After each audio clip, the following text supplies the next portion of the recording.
As a result of not finding a man at home, few on television, few in school, and not wishing to attend church, the last place is the streets. And that's the problem. The streets do a very poor job making men. They do a better job making pimps, pushers, and a few basketball players. If I wasn't in the rap game, I'd probably have a key knee deep in the crack game, because the streets is a short stop. Either you're slinging crack rock or you got a wicked jump shot. Shit, it's hard being young from the slums, eating 5-cent gums, not knowing where your meal's coming from. And now the shit's getting crazier and major.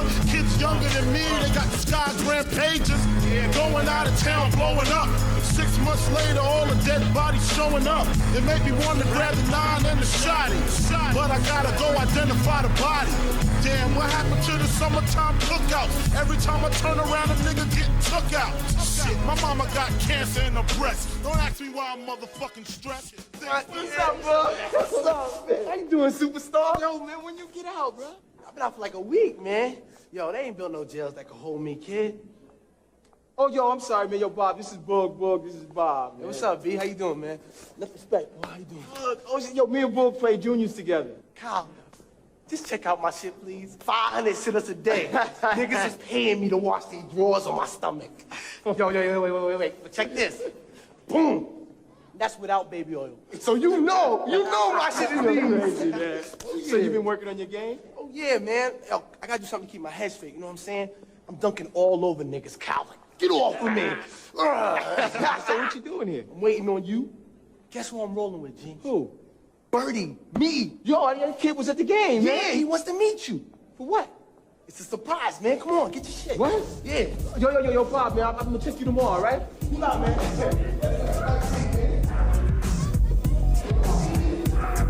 Everybody knew I was good in basketball, I was talented, and I kind of went and blossomed on like a big stage, and everybody's like, okay, we got to watch out for him even more. Like, make sure he don't do anything to get in trouble.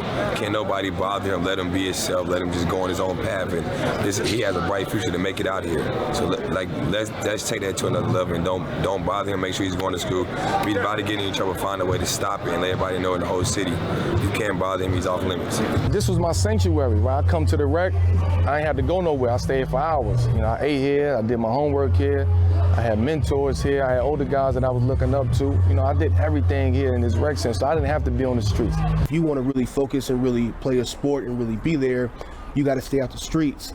A lot of people, they get caught up with just trying to provide for themselves, trying to provide for their family, or just seeing a quick way to make a buck because it's a repetitive cycle. You don't see a lot of people that, you know, put on suits every day and go to work. You don't even see a lot of people like me.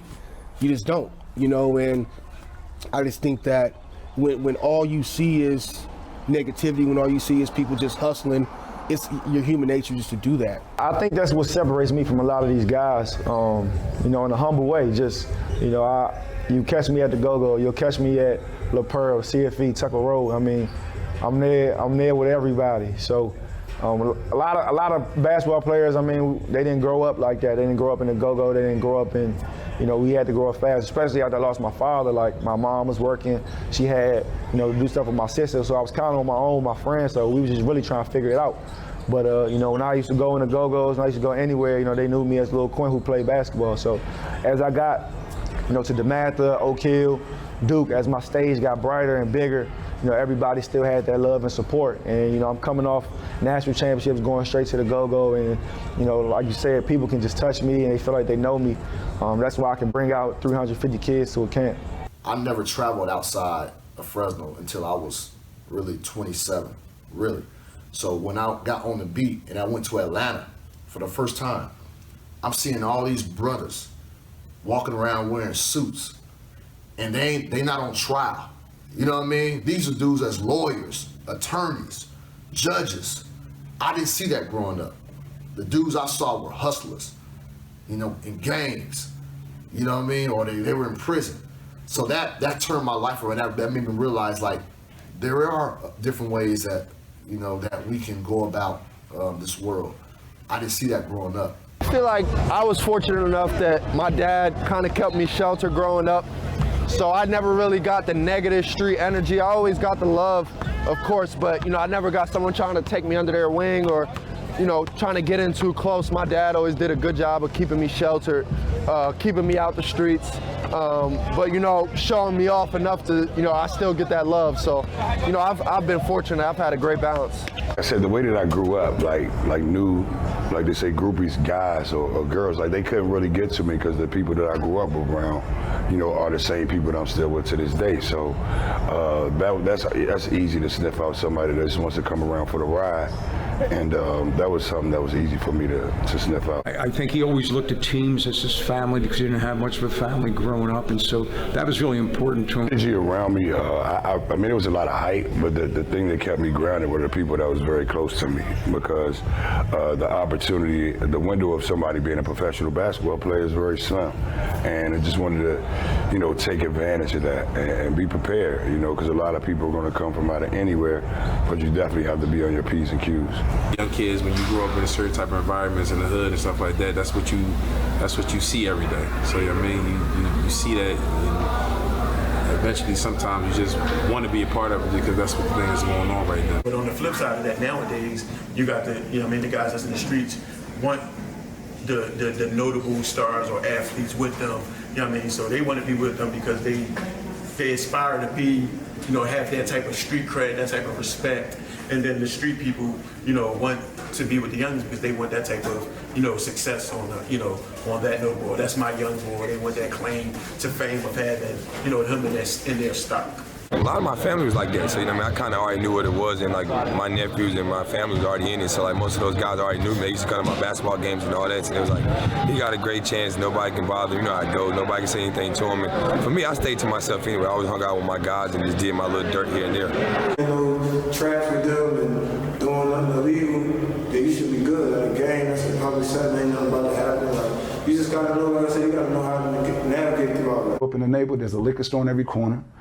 There's drugs on every corner, and then they're reading in history books, and I say this to a lot of people, that we're savages, we were slaves. Away from junior high school, like I said, all the way from junior high school to high school, graduating, and just like having people like, gee, get me, man, come on, man, you ain't get us tonight, dog. You can have that kind, or you can be like that, man, I ain't fucking with him, Joe. He ain't even get us, man, I'm going to see such and such.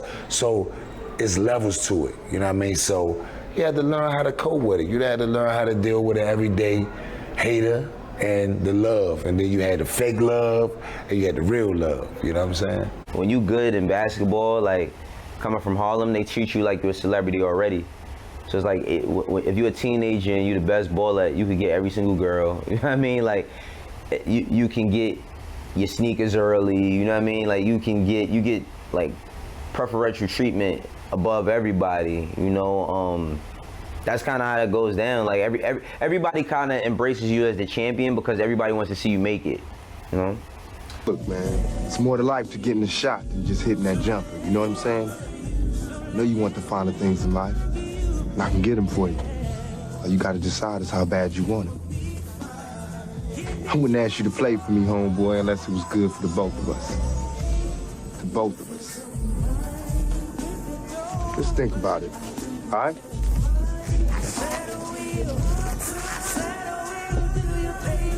What's this for? Just a little incentive. Oh, buddy, I can't take your money, man. Come on, man, you embarrassed me. You're a guest. Everything in here costs. Everything. Look at me. She wants you, man. Go ask her for a dance. Ask her for more than that. Tell her I sent you. You're all right, Bernie. Thanks. All right. You know it's no coincidence motherfuckers don't be fucking with you, right? Starting beefs with you, starting shit with you. You know. As jealous as niggas is around here, like that nigga over there. Look, the reason why nobody fucks with you is because Big Time Willie put the word out, all right? Oh, you did? Big Time Willie told motherfuckers they be fucking with the J-Man, they gonna wake up dead in the Atlantic Ocean and shit. Look, I hate to break it down to you this way, but it's not because they love you, man. Huh? The bigger a nigga get up in this motherfucker, the more they hate you. Alright? I mean, you can play ball and all that, but shit, that don't mean shit to these niggas right here. Put a cap in your ass, just on GP, that's on the string, alright? So you gotta watch your back. Oh, so I should thank you then, huh? I don't give a fuck. I just want you to know what the TikTok is, alright? He knows.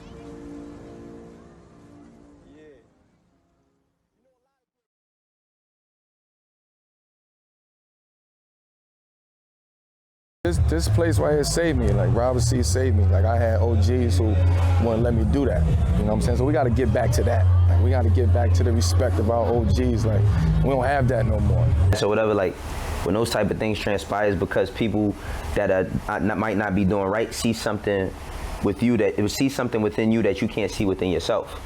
You know, like for myself, I would never try to sit here and act like I was some drug kingpin or I was some gangster or nothing, but I dibbled and dabbled in the streets. And then when I started making the transition into music, I had older guys tell me, all right, all this shit that you trying to do, leave that alone. Like, you know what I mean? Like, leave that alone and run with that. Because if you take this sharp left and go here, you're gonna be over here with us, and there's no remorse over here. I think, you know, if it's a guy from your neighborhood, a guy that's a positive influence in the community, a guy that's, you know, keeping you out of trouble and stuff like that, then I think it's good to, like, you know, have that type of, you know, positive influence in your life, if it's a positive influence. When I came up, we had the old heads that was out there in the streets doing their thing. If the youngest played basketball and they was trying to stand on the corner, the old heads back in the day, no, this ain't what you do, young. Keep it moving. Go work on your jump shot. Go work on your free throws. This ain't your life. But you need some sneaks here, take this, you know what I mean, go get some sneaks, you know what I mean? This ain't for you to be standing out here. It's like, everybody always in my neighborhood was like, come on, G, you got all that talent, man, stop. Because, you know, I've been shot like 13 times. So it's like, G, you got this talent, come on, do this. Especially when I went on and flipped over and got into television. They was really like, come on, man, you got that gift, bro. So you got to really, like, we got to try to shelter you, but it was kind of hard. Where I grew up at, all of us embraced each other. You know, even the older guys, they would, you know, give us some of their knowledge that they've learned from the streets, whether it's, you know, how to deal with the police, how to deal with your teacher, how to deal with your parents. So it's a tight-knit community, which your OG is supposed to do. Not try to influence you to go to jail, but protect you from anything so you don't make the mistakes that they did. Any real street guy, if he see a kid trying to do something good in life, he always gonna respect him and make sure he's good. Like, yo, leave him alone, he doing something else. He trying to make something of himself, he ain't in all that. Like, that's real to me.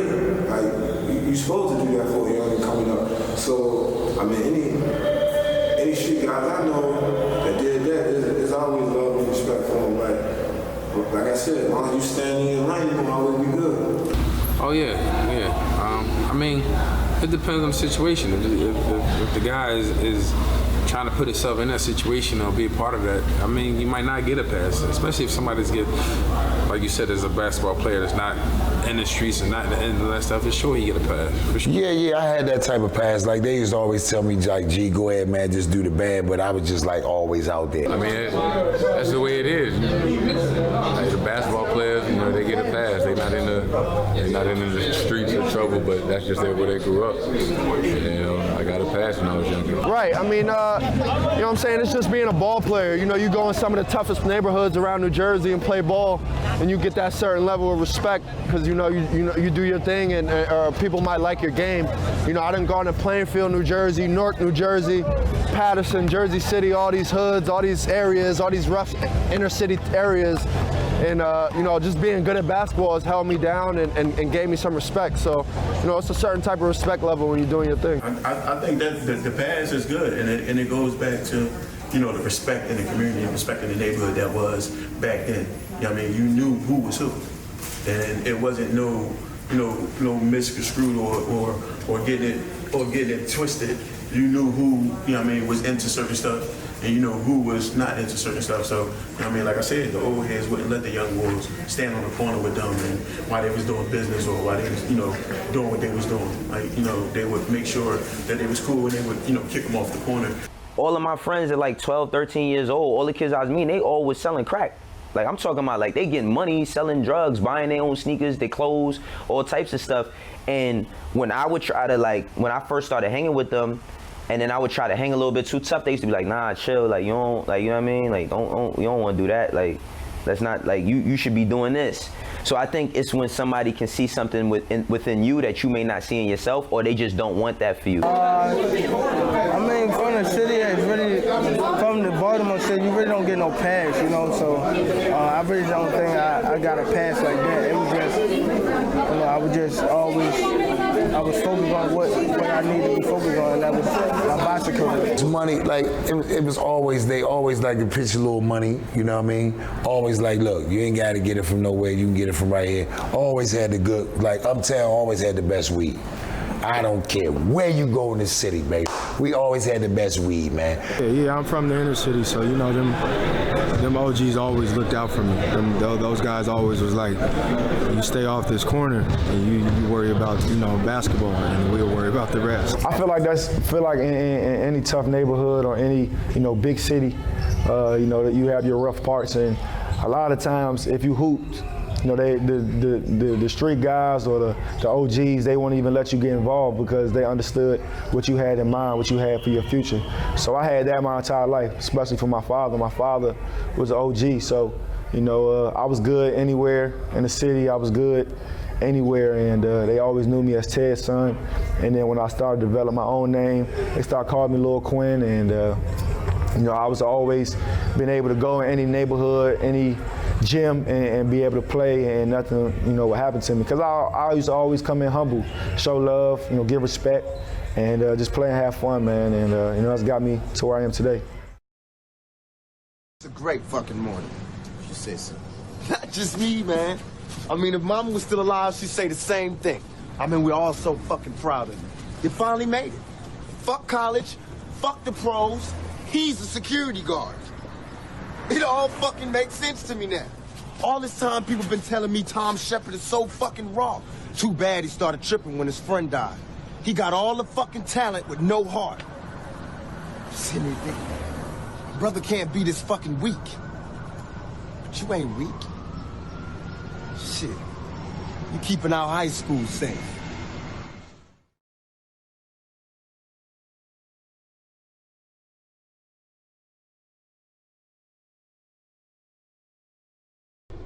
When did it start? Double Life started when I was a teenager, a young teenager. Yeah, because I was playing basketball and I was involved in life of crime. I could have became a professional player right when I left high school, but I didn't. I had Division I officer, but I went to a Division III school, Norfolk State. And at Norfolk State, the first year I played, I broke every record that a 4-year player could break. I was that guy living a double life. You're supposed to be a student in school, and I was a student in school, but I just was a young criminal mastermind and had enough sense to understand how to crack that code, and that's what Pee Wee Kirkland did. A guy named Brock Young, he played at, he went to Broughton High School, went to ECU. He used to be the king, and I was the prince of the city at the time. Like, he had everything. I seen him score 50 in 8th grade. I'm like, yo, he gotta make it. So when he went to ECU, I'm like, he got a chance to make it to the league, like 5'10", but if you ask anybody, he's a Raleigh legend, and somebody's always gonna talk about him. So like, for me not to see him never make it was tough, but me and him are still cool, still work out together, still hang out, but he was one of those guys that if you seen him play, you're like, whoa, I give him his respect. You know, when it comes to Philadelphia, the number one person that's really gonna come up mostly majority all the time is going to be Sad-Eye Watson for sure. You know, he was a playground legend that could have easily played in the NBA. He was that talented where though he could have played in the NBA. For whatever reason, he didn't take that route. He didn't go play in the NBA. But for sure, if anybody that you think about us, he's definitely the number one person to come up to that beach and come to as far as basketball players coming up as young kids. We actually got a football player. His name was Evan Rodriguez, he's actually here today. You know, who's had some pro opportunities and, you know, made the most of his career, but was just cut short. But, you know, he was there and was able to tell his story, and he runs also a clinic here in town for the kids. He's able to give back too. So, you know, you say that name around here and that's pretty big time, and he was even big in my success too. So, you know, we thank Evan a lot. I say my man Pac-Man. He from my neighborhood. Cam B-Shot, he committed to Notre Dame. He played there for a year, and then he transferred to Mizzou. And I mean, it's a sad story because Cam was like a big buddy. I looked up to him. He was like 3-4 years older than me. And, you know, I wanted to be like him. Got it wrong with the wrong people. He was 6'7", smooth to shoot. Definitely should have been in the league, but you know, shit happened. His father grew up fatherless, the playground's his only release. But they also paved the way to drugs and jail. College didn't last a year, and a tryout with the Utah Stars of the old ABA was a similar failure. Somewhere along the way to mortality, the GOAT came face to face with himself, and in 1976, after coming clean, he began to give back, right there at his own Upper West Side playground, appropriately called Goat Park. But he was into getting money, and like I felt like because he had such a long wingspan, he was tall.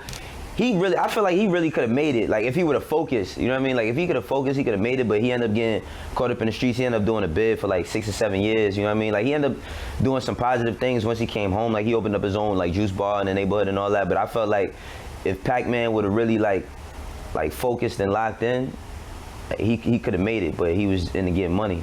Yeah. Well, Greg Jones, he was from my neighborhood, man, and he was a really, really good basketball player, you know what I mean? And he went to West Virginia.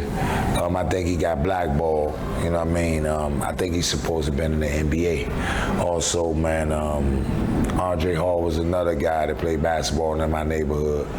He was another guy that I think could have went and really was really, really good.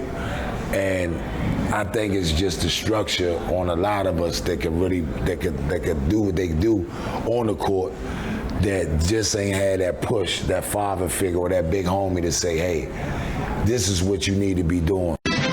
A local high school basketball player with the hope of going pro and the talent to make it happen has been gunned down on the streets of Baltimore. 17-year-old John Crowder was shot and killed early this morning near his home in East Baltimore. ABC 2 News' Christian Schaefer spoke with members of his family tonight. Chris? Kelly, one of John Crowder's coaches told me that at least 7 coaches from Division I basketball programs around the country called him today to offer their condolences. They'd been in contact with him for the past several years because John Crowder was one of the best high school basketball players in the country. Now, he's the latest victim of gun violence in Baltimore City. Yeah, John Crowder was my young boy, so anytime I hear that name, it's sad for me because the day he got killed, the day he got murdered, I had just seen him, like probably an hour or 2 before.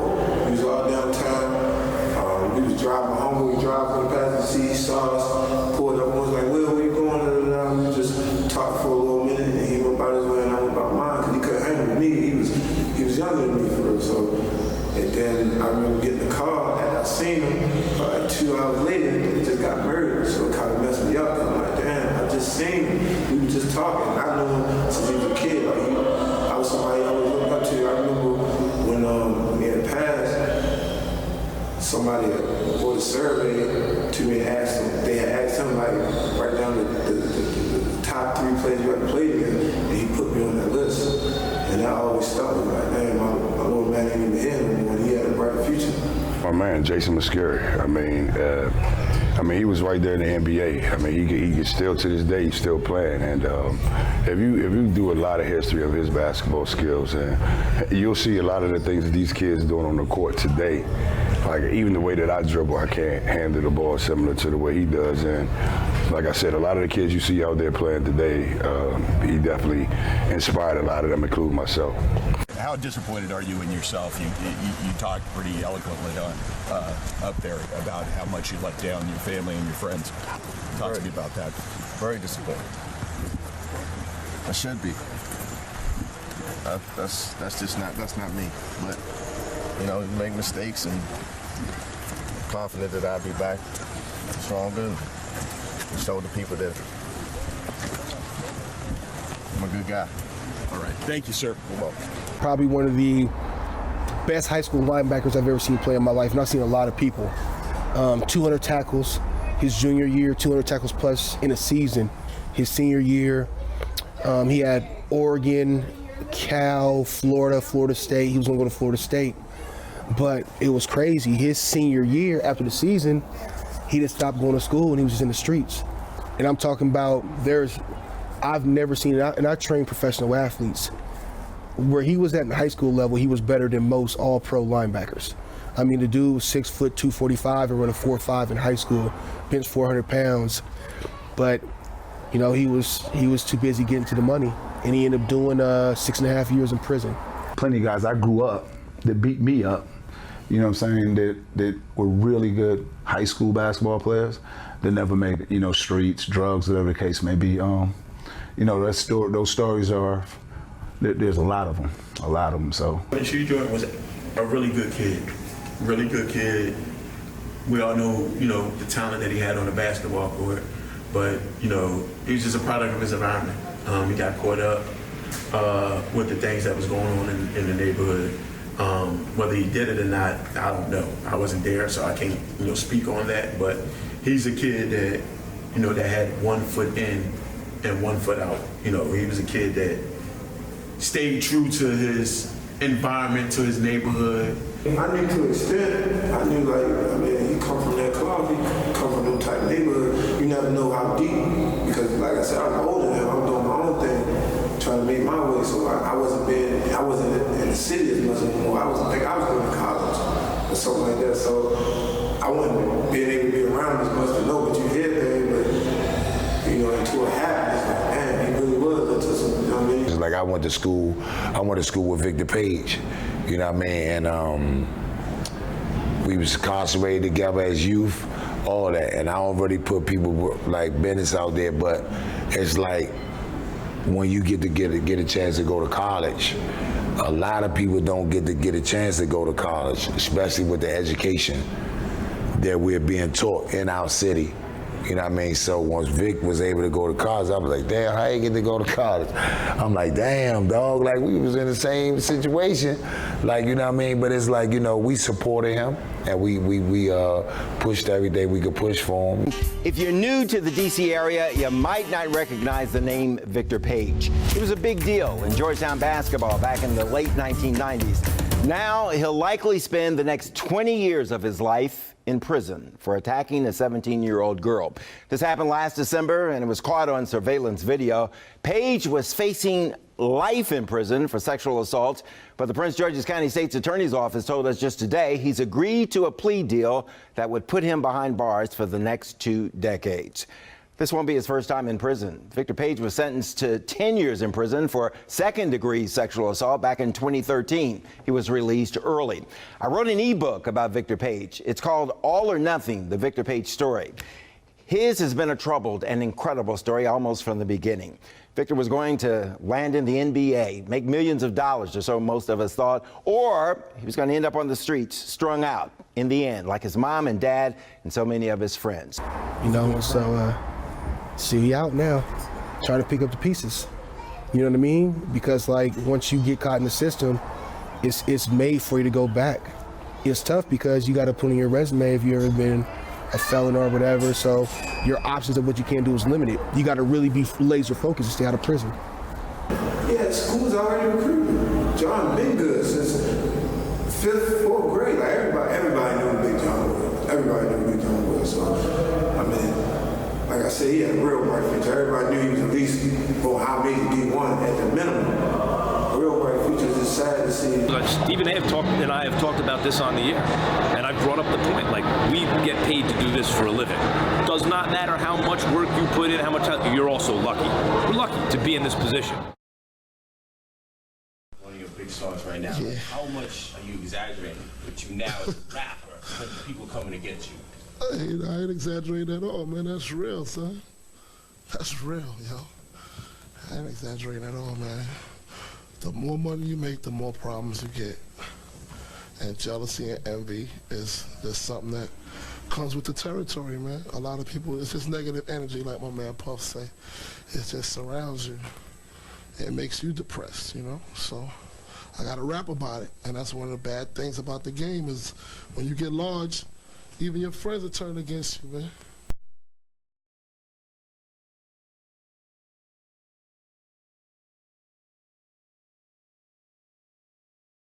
And I didn't even mention the blood-sucking leeches. Oh yeah, the newfound family pygmy buzzards be hovering over you trying to get that loose change, you know what I'm saying?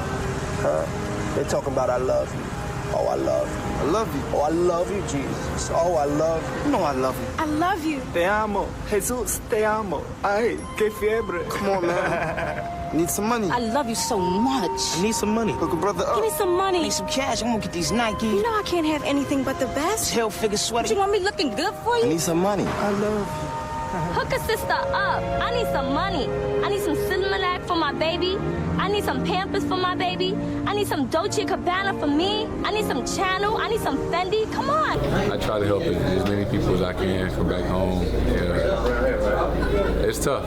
I mean, you're only one person. You can't help everybody. When I got my debt, it was that times 50. It was that times 50. So now, like, you got we just started to move with caution. Like, everything we do, everywhere we go, like, we just gotta move a little different because it's easy to get into something or it's easy for people to just start playing on, hang around with you. You just gotta make sure everything zip lock. I do, the block come through with my car. If I had a nice car at the time, I did come through. But at the time, the situation with the streets wasn't how it was right now. It was more love back then. People would show you more love back then. And right now, it's like, I don't know. The young guys right now, it's just the streets are just envy right now. They envy each other, they envy everybody. Like, even if you're doing something positive, or if it look like you making any type of progress as far as money-wise, financial-wise, the streets are just willing to try to take that from you. I mean, it's always fake love. It's always fake love anywhere. But, I've always had a great support system around me who would tell me, like, man, we ain't messing with Holmes, or, Slim shouldn't be with us, you feel me? So I had dudes around me who would never sugarcoat nothing. So, I have a lot of friends just from not being a basketball player, just from being Lil Quinn. So I think, I learned a lot just, when you at Duke, everybody's your best friend. When you playing for Golden State, everybody's your best friend or whatever. But sometimes when you go through certain stuff, people, have different motives and different changes. So, I had to learn that real fast. You paranoid, you think, because I know how niggas is. When you in the streets and you hustling, you know how niggas is because you was one of them niggas, you know what I'm saying? You on the corner, you trying to get your money, you see a nigga rolling by in a Benz or a Beamer, you know what I'm saying? You're like, fuck that nigga, you know what I'm saying? Fuck, I murder that nigga, I rob that nigga, you know what I'm saying? Now, I'm the nigga in the Benz and the Beamer, you know what I'm saying? Driving past other corners, so I know the same speech is coming out, you know what I'm saying? You can't, help everybody, if you can help 10, I want to say at least 5 or 4 out of the 10 people, that's okay with me, or even 1 or 2, so it's gonna be people that's out there, be greedy, but it's gotta be, you gotta put people in a position where they can say no for you. Coming up, being a first round pick, I had all types of people who I would walk past all the time, and all of a sudden now, they related to me, or they want something, or they want to be around me. So I tell kids that come into the league all the time, just learn how to say no, man. Regardless of that person, how close they are, however they feel, just learn how to tell them no. If there's opportunity there, and a person that I'm around is qualified for the opportunity, or I would like to teach them, to show them, then I would give them that. Since I started making money when I was 22, it's messed up why they put our salaries online or TV, stuff like that. So everybody thinks they know how much money you're making. So for me, it's like, I'm gonna always give my last to everybody, and sometimes that's a bad thing. And I had to learn how to say no, and I had to learn that you could tell somebody yes 100 times, but they're only gonna remember that one time you tell them no. How did it get to that day where you got to watch your back and have bodyguards and all that? I mean, it's not just with rappers, you know what I'm saying?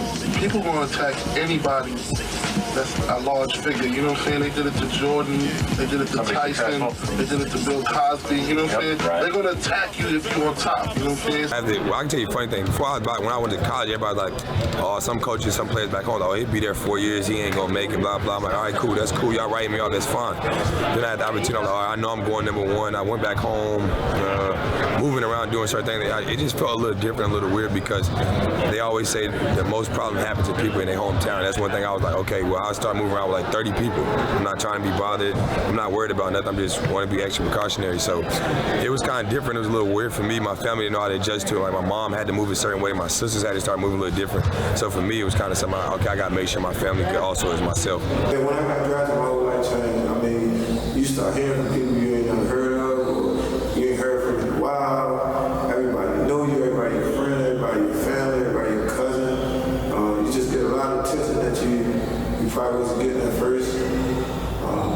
But it wasn't all bad. Good things happened too. I was able to change my family life, change my life, get out of situations I didn't want to be in no more. But everything, good and bad things come with it. You just, like I said, you got to know how to navigate through all that. There's going to be some ups and some downs. You just got to stay true. You gotta learn how to say no. Honestly, when we make so much money, it's ridiculous. But at the end of the day, we can spend it so fast, and you can only play basketball for, if you're lucky, 10 years of your life. And now you got that money you made in those 10 years to stretch for 40 years. So you got to network, you got to save, you got to make investments, and you got to put your money away, really. And it's tough because a lot of us don't come up with money. You come from, single parent household. You come from never seeing more than $1,000, and then you get a direct deposit for $2 million. It's two different worlds. That spotlight, yeah, it's glamorous, but it's a burden as well. I mean, at the end of the day, these guys also have their own social lives, their own kind of needs and desires, and all the way down to with me on TV now. But I always take that into no new friends. I don't really need no new friends, not unless we into business and we trying to build something for the city or something for the youth. You got to be careful with that, because a lot of people come in with bad intentions, don't really mean well, but they see you, they think you're doing better than you might be doing,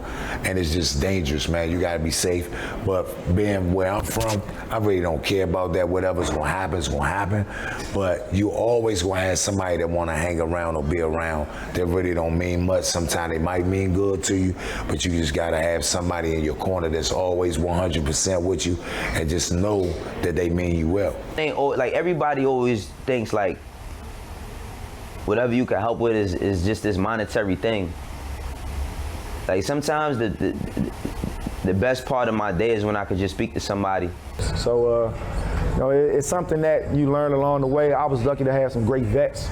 Kind of showed me how to, tell people no, how to invest my money, and spend wisely. And I think I do a great job of that. And I just want to keep learning and keep saving, because I want to make, so much more money.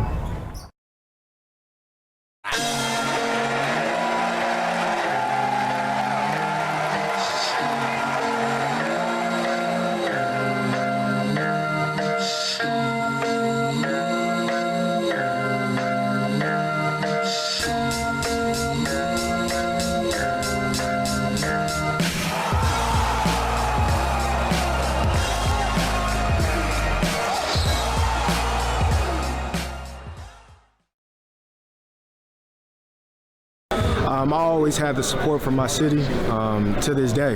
No matter, I can go to the hood and, the love is always there and it's genuine. So without I guess that hood love and that inner city love, I wouldn't be where I am today, for sure. Where I'm from, a lot of people may not be able to make it to an NBA game or see me play live. They don't see me on TV or the internet. So it's basketball. I love the environment. I love people standing up on the crowd, talking, on the baseline. That's the type of things I love. And that's organic to me. So anytime I get a chance to do that, I always will.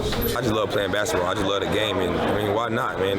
I played in Rucker Park all day growing up in high school. That's a stumper grab. You're really that nice and you really want to build your name. Go out there and play against some of these guys, because a lot of those guys really play overseas or really are nice. They just never had the opportunity to be seen on a platform to go to the NBA or play in the G League. So I'm playing against some of my best talents playing in the Drew League or playing in the Goodman League and traveling the world and playing against different people. So I think that's the greatest atmosphere. And why not get back to the city and let them see you play that environment, because a lot of people will never get the opportunity to come into a Washington Wizards arena and watch us play. So I think that's the big aspect.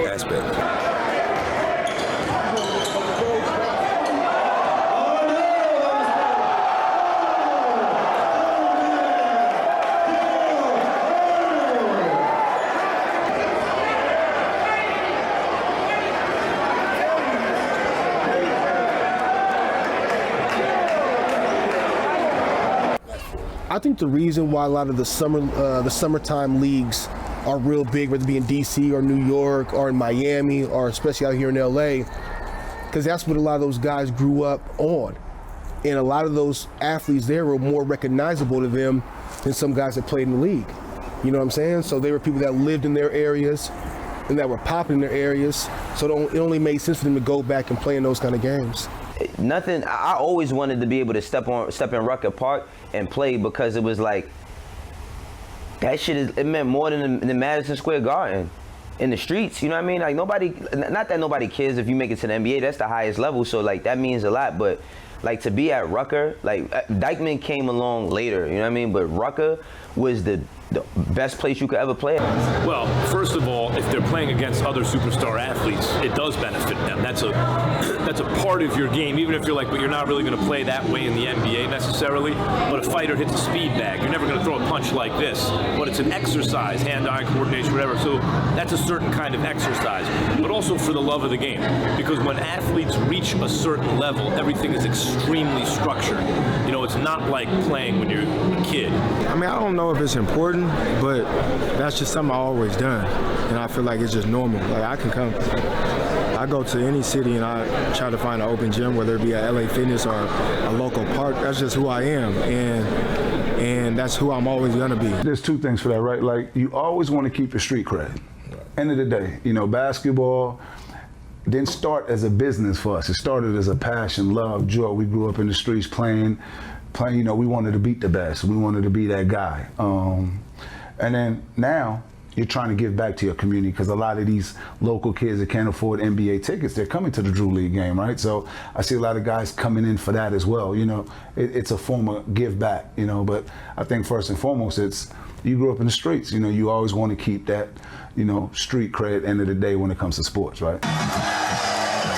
Kobe Bryant, a month after winning his third NBA title and playing in front of the world, will come up here and play. Yeah, it's a lot of old heads and, you know, OGs from St. Louis that, you know, I wanted to be like, you know, when I was younger. You know, we got something like this in St. Louis that I used to go to every weekend with my pops and sit in the front row and watch. People are playing these type of leagues for two reasons. One, for the cause of the league. Danny was well known. He had pro talent. He would have been a pro basketball player. People had a lot of love for Danny. So it's a great event, a great charitable event. So people want to play in that event. Urban is just important for the culture. They get to watch us on TV, NBA games, but everybody can't make those games coming from the city, So I always feel like you should always come back and play in those games if you can, and just put on a show for the people. Like I said, they support us a lot, so it's always good for the kids to see, feel you, touch you, and be able to interact with you. So I always try to do those things. I mean, it started on the streets, and at the pure level, basketball started on the streets, and some of the best games are still played on the streets. So I think that's one of the things that's so cool about basketball as a sport, is the way it's also intertwined into pop culture. So I think you see that through those sort of leagues and through the games up at the parks and the like. People want to be a part of that culture. They want to be connected to it. They want that pulse to go through them, rather than, you know, just because they're a great player or so what, that they're removed from that. They want to make sure that they always stay a part of it. Like, to be at Rucker, like Dykman came along later, you know what I mean? But Rucker was the best place you could ever play at. I remember, like, when I was a kid, being it, like, trying to go up there. I remember, I think AI came up there and Stephon Marbury came up there, and we couldn't go. So it was like you had to climb in trees or climb on gates or like climb on like whatever truck that might have been parked, just so that you could get a glimpse of what was going on, because it was the place to be. Like, Rucker was like a basketball club. Their hood or the neighborhood or the community being one of the ones that make it out, just giving everybody else hope, you know, that, you know, I can do it. I came from the same background as you. I came from the same, you know, impoverished neighborhood as you. You know, I made it out. You know, it's possible. You can make it out. So it's a little bit of both, to keep that street cred, you know, to come and be in tune with the neighborhood, but to also give back, give hope, do different events and activities in the neighborhood, you know, just to look out for the community. And places like if you see someone goes up to the Rucker or they go play in the Drew League, you can have fun in a way that's not so structured and get back to the love of the game. I'm sure, I'm not a baller, but I'm sure that's what the appeal is to a lot of people. And also,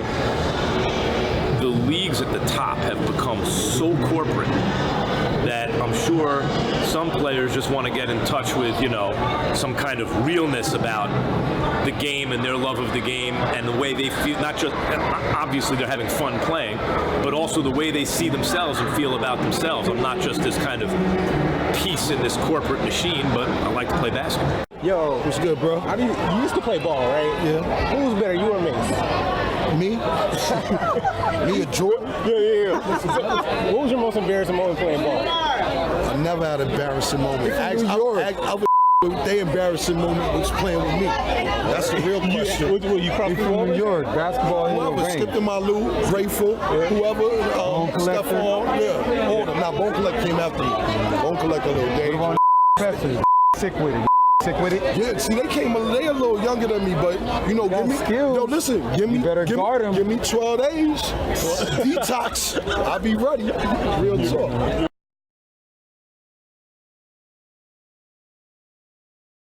I be ballin' like a motherfucking pro. I be ballin' like my nigga Mo. White Iverson. When I started ballin', I was young. You gon' think about me when I'm gone. I need that money like the ring I never won. I want. This in my zone. 52 mil, that's a new deal. 13 a year, nigga, look how I live. Penthouse suite, nigga, that's a new feel. Bought the top floor because I need the room. Walk-in closet for my Gucci and Louis. Red bottoms, but I'm rocking that blue. Ice on my neck and it's keeping me cool. 52 mil, that's a new deal. 13 a year, nigga, look how I live. Penthouse suite, nigga, that's a new feel. Look, never let nobody say you can't do something. Oh man, that's on me. Cause a lot of people listening didn't end up making it. But you can be whatever you wanna be, and that's real tough. I take it easy, pretending then took it over. Lot of foreign talk, but dreaming up on the sofa. Let the seat back, I'm leaning all in the Rover. Make a lot of chips, life is a game of poker. It's ballin' season. See me posted with the fam, see me posted with the brand. Y'all just do it for the gram, and we do it for the fans. BBB, oh, ay, BBB, oh, ay, BBB, oh, ay, BBB, oh, ay. I need fake niggas to get way back. James on with the range on me, nigga, way back. Homie stars switching lanes, I thought we went way back. For your area, tycoon. Hey, I'm a baller, baby, he ain't got no game. I'm a big dog, baby, rock big chains. And I need a super freak like Rick James. Pop that ass for me, baby, make that shit bang, bang, bang. Make that shit bang. 100,000 up in my wall. Fuck, I look like signing, let me sign y'all. Bitch, I know you better answer when the dawn call. Or I'm gon' hit my second bitch like John Wall. John Wall. John Wall. I'm ballin' on these niggas like I'm John Wall. John Wall. John Wall. I keep me 2 pistols, call me John Wall.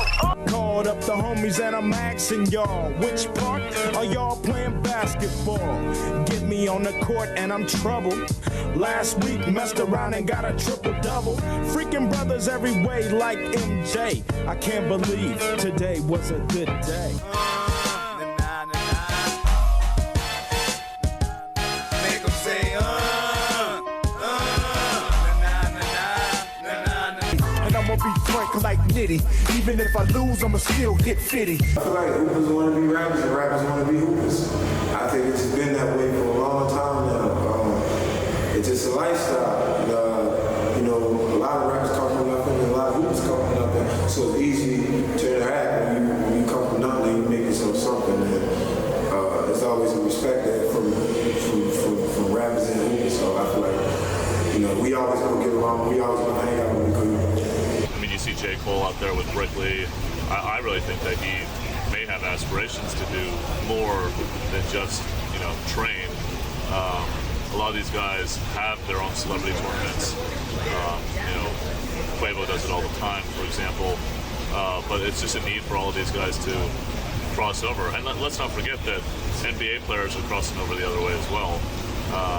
You know, Damian Lillard, obviously notarized for his hip-hop career, but Kevin Durant on the low, and you know, there's a lot of guys that are trying to do a lot of music because they want to cross over. And you got some other, you know, rappers that, you know, really can hoop.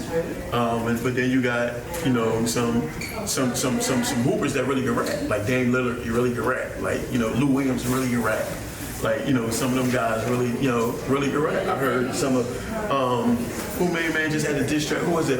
Marvin Bagley just had a diss track. I mean, it was alright. It wasn't bad. You feel what I'm saying? So I just think they want that. The hoopers want that street fame and that street cred that come from rapping, and then the rappers want that limelight and that light that come from hooping. Like you got Shy Glizzy, John Wall, you know what I mean? They hang out a lot. I know John Wall probably be in the studio with them. You got a lot of the collabs that they do it. Chris Brown, look at Breezy. He make beats, he sing, and also Breezy can ball as well. But one thing that LeBron did this year, I wanted to ask you about, teaming up with none other than 2 Chainz. 4 bracelets! And like A&Ring an album. I mean, like, what about the relationship between hip-hop artists and basketball players? Is this something that we expect to see more of moving forward? Well, it's always existed, just didn't have the platform. You know, hip-hop artists wasn't making enough money to sit consistently courtside in these arenas and didn't have the access to do so. Today, it's important for your brand to be aligned with hip-hop because hip-hop drives culture. So, you know, the 2 Chainz and LeBron thing was great. Rappers want to be hoopers, and hoopers wish they could rap. And it's real. There's some truth to that. Because rappers want to be ball players and ball players want to be rappers. Like that's just how it goes. It's like, you know, it's crazy because a ball player, and I'm just a basketball player, the average basketball player makes like shit 5 times what the average rapper makes, right? But they don't get that same notoriety. It kind of correlates back to what we was talking about with the streets. Like when a ball player that has a lot of money could be in a club and buy 40 bottles, and it could look good, but this one rapper walk in and they might just give him 4 for free. And I think when you're talking about athletes and rappers, there's always the thing, every baller wants to be a rapper and every rapper wants to be a baller, right? So I think that's one of the things that's so cool about basketball as a sport. It's interesting because I see it here all the time. You know what I mean? A lot of you know, brothers from Freddie Gibbs to Drake to Mustard. They all come through here, and it's crazy the interaction they have between the rappers and the athletes, because a lot of them is funny. All the athletes want to be rappers and all the rappers want to be athletes, and they just go back and forth all the time about, you know, they felonious stats or whatever, and all the athletes want to hop on the verse, so it all kind of comes together. I think Drake kind of touched on it in a rhyme one time when he said something like, we want to be them and they want to be us. Oh, I'm listening to Moneybagg Yo, Baby's my guy. He did my daughter's Sweet 16, which was courtesy of P and Coach K, so I appreciate them for that. And my guy Twin over there at QC. You know, we've always been close with Drake. We've always been close with Jay-Z, who is, you know, is family, to us. And maybe if things would have went differently, I'd have went to the league as well. And a lot of people talk basketball, but when I really talk about basketball, you could go back and check on it. You know what I'm saying? How much music means to Kevin, and you know, he's got some stuff on the low, and it's really amazing. I just, you know, I wonder if he's concerned about being scrutinized for it, being such a, you know, scrutinized NBA player. Yeah, it's interesting, but he just does him, so yeah, I've never really asked him why he hasn't really put the music out. Maybe it's just because he really thinks it's just for him. I get that. Andre Drummond's a good artist too. He's got some things cooking up. And then, you know, on the flip side, I've seen J. Cole play. I've, you know, even kind of matched up with him in a couple games, and he can really play. He can stroke. He can dunk. He's got height. He maybe could legitimately be on the fringes of an NBA roster. Maybe. I mean, I think he's that good. They all have this mutual love for basketball. Rap music and basketball have always been connected. There's an old saying that the athletes want to be rappers and the rappers want to be athletes. We know this to be true because there's guys like Lonzo Ball and Damian Lillard, guys who have put out their own rap albums, have started their own rap careers. Are they any good? I don't think that's for me to decide, but what I am going to decide is if there's any rappers that are actually good at playing basketball. I've read stories about how so-and-so rapper played in college, played basketball in high school, blah blah blah, but I needed video evidence. So I spent a day surfing the internet for the best clips of rappers playing basketball. The music provides the energy, so it's funny, like Todd Gurley, you know, Shy Glizzy got a song rapping about him, so he like playing that. A lot of Trey Young like Migos. Everybody's different. We got another kid, Gerald Everett from Atlanta. He like Future. So it's just kind of regionally based on what they from, but we gotta be on point with whoever in here, kind of what they want to listen to and stuff like that. Smaller than Muggsy. He's got that. Oh, he's got that. Oh yeah. Yes. Oh yeah. Yes. Oh yeah. Indeed. Yeah. I told y'all Dennis Smith. I told y'all Dennis Smith is going to win this thing. It's not over though. I told y'all. He put on a J. Cole jersey. I gotta give me one of them snaps. J. Cole would have dunked that one. Okay. That might have brought the house down. Everybody wants to be everything these days, and if you have the facilities to do so, then why not give it a shot? Hip hop and sports, I think, are cohesive with each other. It's always been that way. A lot of guys that play sports love hip hop. You know, it gets you a lot of players like prior to games listen to hip hop, listen to music. You know, try to get your adrenaline flowing, get your mindset right, get ready for a basketball game. And you know, a lot of guys that does music love sports. They go to the games, watch the games. So I think that's why it's so like connected with each other, because a lot of guys that play basketball or play sports love the music game, and a lot of people that's in the music game, they love sports. They share that obsessive nature as us, you know, being so obsessed with something that you want to perfect that craft. You know, rapping or singing is the same thing as basketball. You got to put the time in if you're going to get where you want to get. So I just think that, you know, we share that in common. I link up with some of these rap dudes and see how hard they work. For instance, A Boogie, I was in the studio with him, and just seeing how hard he works, it's like, that's the same time, that's the same effort I put in the gym. So I can relate to it. I want to be around that, and they want to be around us. So, you know, that energy is contagious. I'm proud of that album. It was a lot of blood, sweat.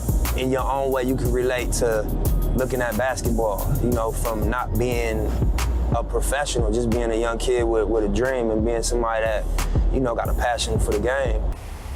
Unfortunately, a lot of guys who are not into the streets want to be in the streets because they want that certain type of notoriety. Like, they might get all the recognition for playing ball, but that girl might not know who he is and not care. They may look at him like, oh, he's a ball player. Who cares about him? They feel as though I'm real, you know. I'm never doing nothing too much. I'm never doing nothing too less, you know. So I be myself, and you know, they connect to that. We're all from the same neighborhood, you know what I mean? So it's that thing, that relationship from early.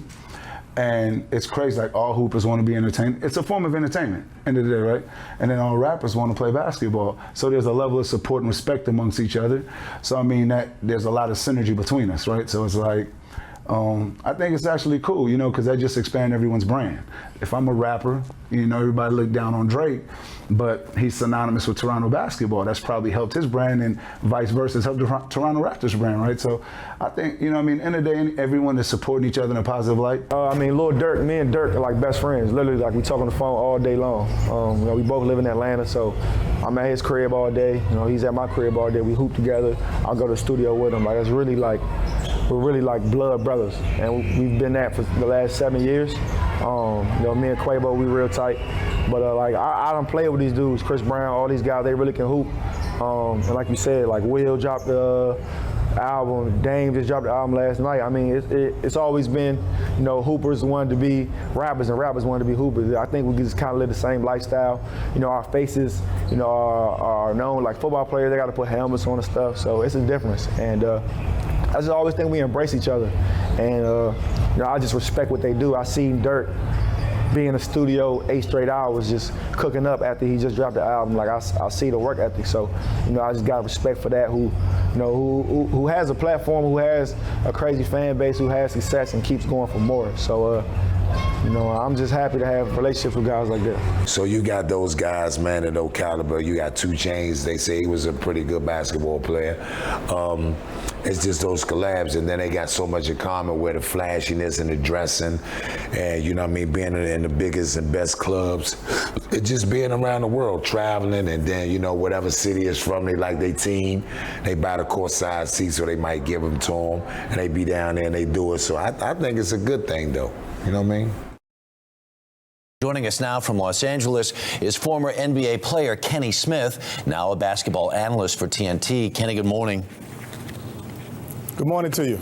Any possible excuse or explanation for why Gilbert Arenas, loaded or not loaded, would have guns in a locker room in the NBA?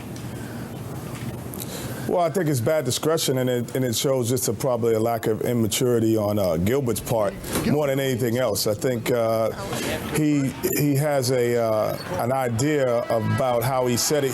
The reason he had it there was to take it away from the home, but I think it's just bad judgment, and being very immature. Is there a subculture of guns? Is there a subculture of gambling in the NBA? Well, I think that, first, with Gilbert, to me, from what I know of him and know about him, he's definitely not a menacing person. However, he at times has been very immature. And, the subculture, so to speak, of it's just American problem, I think, is guns and gambling. It doesn't make the NBA immune to it. I think a lot of people think because you're in the NBA, all of a sudden things become immune to societal problems. Societal problems is not going to stop at the Washington Wizards arena.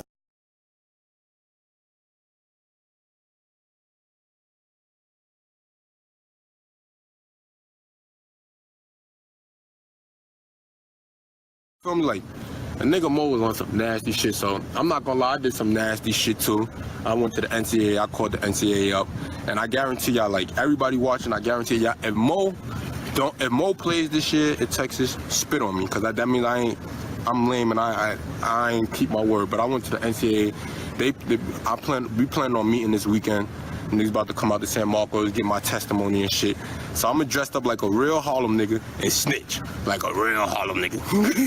Cause I'm a Harlem nigga. Cause I'm a snitch. I'm gonna snitch on my own brother. I'm gonna tell all the truth, and he ain't gonna be able to play this shit. Whatever happens, happens, bro. I don't give a fuck. It is what it is, man. No matter where you go, where your profession take you, at heart, you're always from where you're from. You feel what I'm saying? So, like, if you see a lot of ball players that make it out, but still go back to their neighborhood and chill on the corner and chill around their block and, different stuff like that, because, that's their planes. Like, that's where they're from, and that's, where they're comfortable at. You have a responsibility once you make it. There's tons of eyes on you. And they always say, like, yo, once a guy make it, he leaves the hood. Well, you're supposed to. Why would I want to, why would I want to stay from where I came from when we know it's not a good situation? Now, what I don't condone or what I'm not big on is, like, if I do leave, it's okay to give back, right? It's okay to set up foundations. It's okay to, maybe rebuild a YMCA, a rec center or something, and still be involved. But I don't have to hang with the same crowd. If they're not evolving, why would I? Like, I can't hold another brother accountable for making bad decisions when they never was taught how to make a decision. You know what I mean? Like, they never was exposed to anything. I don't want no yes men around me. I don't want nobody that's just gonna go along with what I'm saying. So, and a lot of it has to do with people, just needing that type of control and having yes men around them, always being right. Yeah, you're right. Yeah, going along with everything they're saying. You know what I mean? No, you're wrong. Everybody has an opinion. You don't agree with it, you don't agree with it. I didn't have a large circle. I didn't have a lot of people with me. I had about one or two of my close friends that was out with me. That was in the city I was playing at the time. And then that really happened for like the first year, my rookie year. And then from there on out, my wife, which was my girlfriend back then, she was the one who was with me. She was out there with me. It can be detrimental, but it also, can be, a savior also. Like, you can have a type of influence where you can save people's lives. You can save people that, you know, that look up to you, or people that have respect for you and listen to you. I've seen many ball players, I've seen many rappers, you know, squash beef that ain't had nothing to do with them, but they knew parties on both of the sides.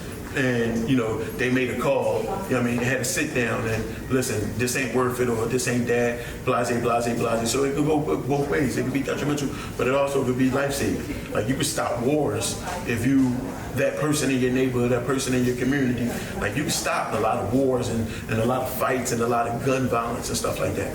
And then you got a lot of rappers, you know, that do the same thing. That's where they from. That's where they come from. You know, Meek come to Philly. Meek, you know, he go down Burke Street. He's comfortable down Burke Street. You know, he comfortable in the hood. You know, he go down South Philly.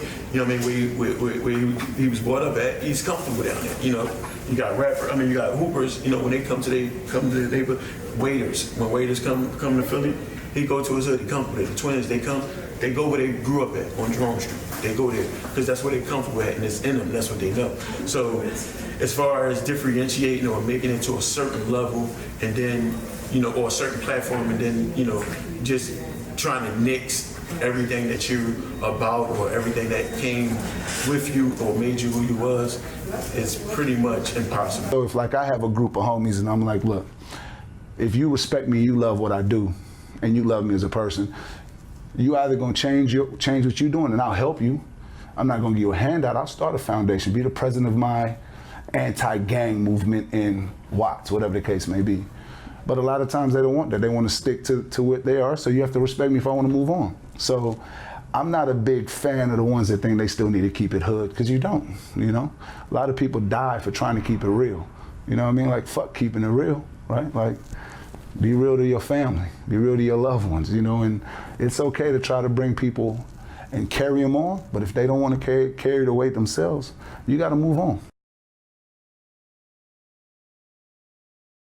On September 25, 2000, weeks before the rising star began his third season with the Celtics, Pierce was a victim of a violent stabbing. Pierce was stabbed 11 times in the face, neck, and back, and had a champagne bottle smashed over his head at a facility called the Buzz Club. The club was a late-night dance club in the Boston Theater District. Pierce was stabbed at the private event while in the pool room in the early mornings at around 1 a.m. Luckily for him, he was with several friends, including at least one teammate. Tony Batty, Pierce's teammate at the time, along with Batty's brother, saved him by rushing him to a nearby hospital. The 22-year-old player had to undergo lung surgery to repair most of the damage on his collapsed lung. One of the stab wounds had gone as far as 7 inches deep. The Celtic star laid there fighting for his life. After being stabbed, Pierce remembered saying to himself, "I hope I don't die. I just want to make it through this. Am I going to live?" Former Celtic star and coach Tommy Hainton said Pierce had been wearing a leather jacket which helped protect him. Witnesses claimed that Pierce was attempting to separate a fight when he was stabbed. Police said they were investigating witness reports that the fight involved people connected to a local rap group called Made Men. However, till this day, no one knows what the fight was about. Witnesses claim there were as many as 20 people involved in the fight at the club that night. Unfortunately, nobody was arrested, at least at the time. The nightclub, which operated under different names at different times of the week, would be blamed for allowing an assault and battery happen on its grounds. Several other violations had previously happened at the club, including at least 2 assaults in that year. Anyhow, while Paul Pierce fought for his life in the Boston hospital, the city was desperate for the truth about what happened to their local hero. On September 28, 2000, 2 of the 3 men wanted by police in the stabbing turned themselves in. 31-year-old Tony McRae and 34-year-old Trevor Watson appeared at a Boston police station at 7:30 p.m. with their lawyers and surrendered. There was a warrant issued for Hertzen, Watson, and the last suspect, 28-year-old William Ragland, charging all 3 with assault and battery with a dangerous weapon. Hertzen was accused to have used the bottle that was smashed on Pierce's head, while Watson and Ragland were alleged to have used a knife. All 3 men were members of Made Men, a rap group that witnesses reportedly told police might have had a connection to the stabbing the night it happened. 2 women had testified before a grand jury identifying all 3 defendants 10 days after the stabbing. It would take almost 2 years after the stabbing for the accused men to go to a jury. Conflicting stories and denied testimonies made the case even more of a mystery. A couple of years later, all 3 defendants charged with trying to kill Paul Pierce were acquitted. 2 of the men were convicted on lesser charges and were even found innocent of armed assault with intent to murder in the attack. However, the jury finally reached the verdict on its 4th day. In the end, Ragland and Watson were both convicted of assault and battery, while Ragland received an additional conviction of assault and battery with a dangerous weapon. Ragland was facing up to 10 years in prison for the assault with a dangerous weapon conviction and another 2.5 years for the assault and battery. Watson was looking at 2.5 years behind bars. Unfortunately for Trevor Watson, he would return back to his cell after being sentenced to 30 years in prison for the attempted murder of a drug enforcement agent in 2010. Paul Pierce himself said, "I'm happy this has come to an end. It was an unfortunate incident for all involved, and I'm looking forward to putting it behind me and focusing my attention on the upcoming season."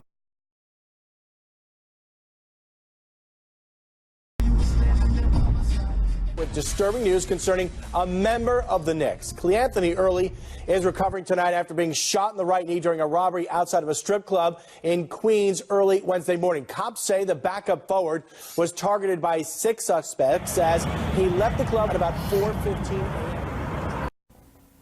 I kind of look down and I see blood, you know what I mean, on my jeans, inside of my jeans. So I kind of just pull down my pants and I see 2 holes in my leg.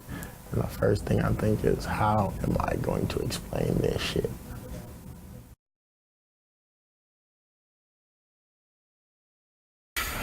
Glenn Big Baby Davis, former NBA player best known for his role in the 2008 championship Boston Celtics, was arrested at this Hampton Inn in Aberdeen last month. According to court records, the hotel owner smelled marijuana coming from Davis's room. When he knocked on the door, someone inside the room used expletives to tell him to go away. They recovered 126 grams of marijuana. In addition to that, there was a briefcase that contained $92,164 of U.S. currency, along with a ledger that contained language consistent with someone involved in the sale and distribution of narcotics. It's your boy, Big Baby, man. Don't believe all that shit on the internet. I will have my day in court. They just mad because a black man got money, man. Just trying to keep a black man down, man. Hey, man, shout out Rollo, man. All those people, man, getting money, man.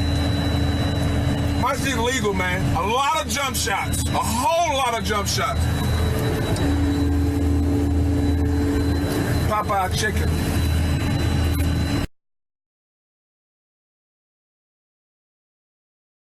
Right in court today, a surprise hearing where she ultimately accepted responsibility for her role in the death of NBA star Lorenzen Wright. Local 24 News reporter Brad Broders is live for us at 201 Poplar, where this all went down today. Brad, kind of share with us what was going through your mind when you were watching all of this unfold in the courtroom. Well, John, this was certainly a surprise appearance today by Shara Wright. This was not on the docket today. We got wind about this about 10 o'clock this morning, came over here to 201 Poplar, and about 11 o'clock the proceedings began. Shara Wright has a guilty plea. She pleaded guilty to facilitation of first-degree murder and attempted facilitation of first-degree murder. She was sentenced as part of that guilty plea to 30 years in prison. She will be eligible for parole in about 8 to 9 years, and she will be given credit for the roughly 2 years she has already served since being arrested in December 2017. The legal team of Shara Wright is speaking behind me. You can probably see them. This ends a more than 9-year saga after the murder of Lorenzen Wright in July 2010 in southeast Memphis. Just a few days ago, last week, was the 9-year anniversary. This was a cold case for nearly 7.5 years until the arrest of Billy Turner in December 2017. Then Shara Wright, a few weeks later, mid-2017, arrested in Riverside, California. In the courtroom a short while ago, Paul Hagerman read some of the key points of the affidavit alleging the crime that Shara Wright committed. She pleaded guilty. After the guilty plea, prosecutor Paul Hagerman said this was a guilty plea. It was not an Alfred plea where you're presuming you're maintaining your innocence, but you're still pleading guilty. This was a guilty plea. The attorneys behind me for Shara Wright just told me if you could call it a best case scenario guilty plea, they would, because she is potentially eligible for parole in 7 years. She could get out of prison in her 50s. You've also been pretty public recently about an entirely different emotional subject, this idea of when athletes or entertainers sort of make it and then the people around them aren't necessarily always as happy for them. There's a lot of "you've changed." You know, I've always kind of had a problem with people saying that you've changed over the years. And I would hope that you have changed for the better. And I felt like I was changing for the better. And my problem was, I would always say back to them, well, you're the one with the issue because you have not changed and you're still in the same position you were 4 or 5 years ago. And and it happens in our society a lot. And we would rather see, in the black community, we would rather see people stay at the same bottomless level that they are than to see someone grow apart. It makes sense. We would rather stay together and both struggle than one of us making it and us being happy for that person that made it. And this is a big enough issue for you that you're actually producing a television series in part about it called Survivor's Remorse. I just want to thank my family. Everything is in play when you become famous. We fell from the Titanic and landed in a lifeboat. I feel guilty. It's a fictional story, but it's based in a lot of these true-to-life conflicts that athletes have. Right.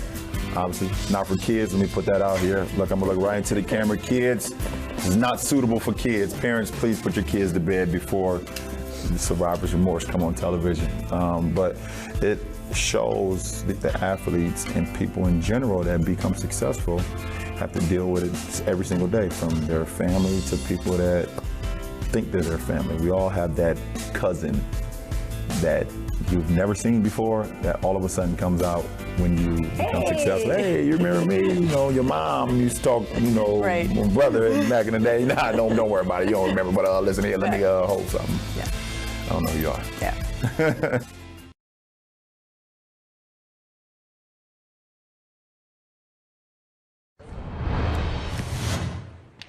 Royce White sees just about everything through the prism of mental health, but he's no longer out there all by himself.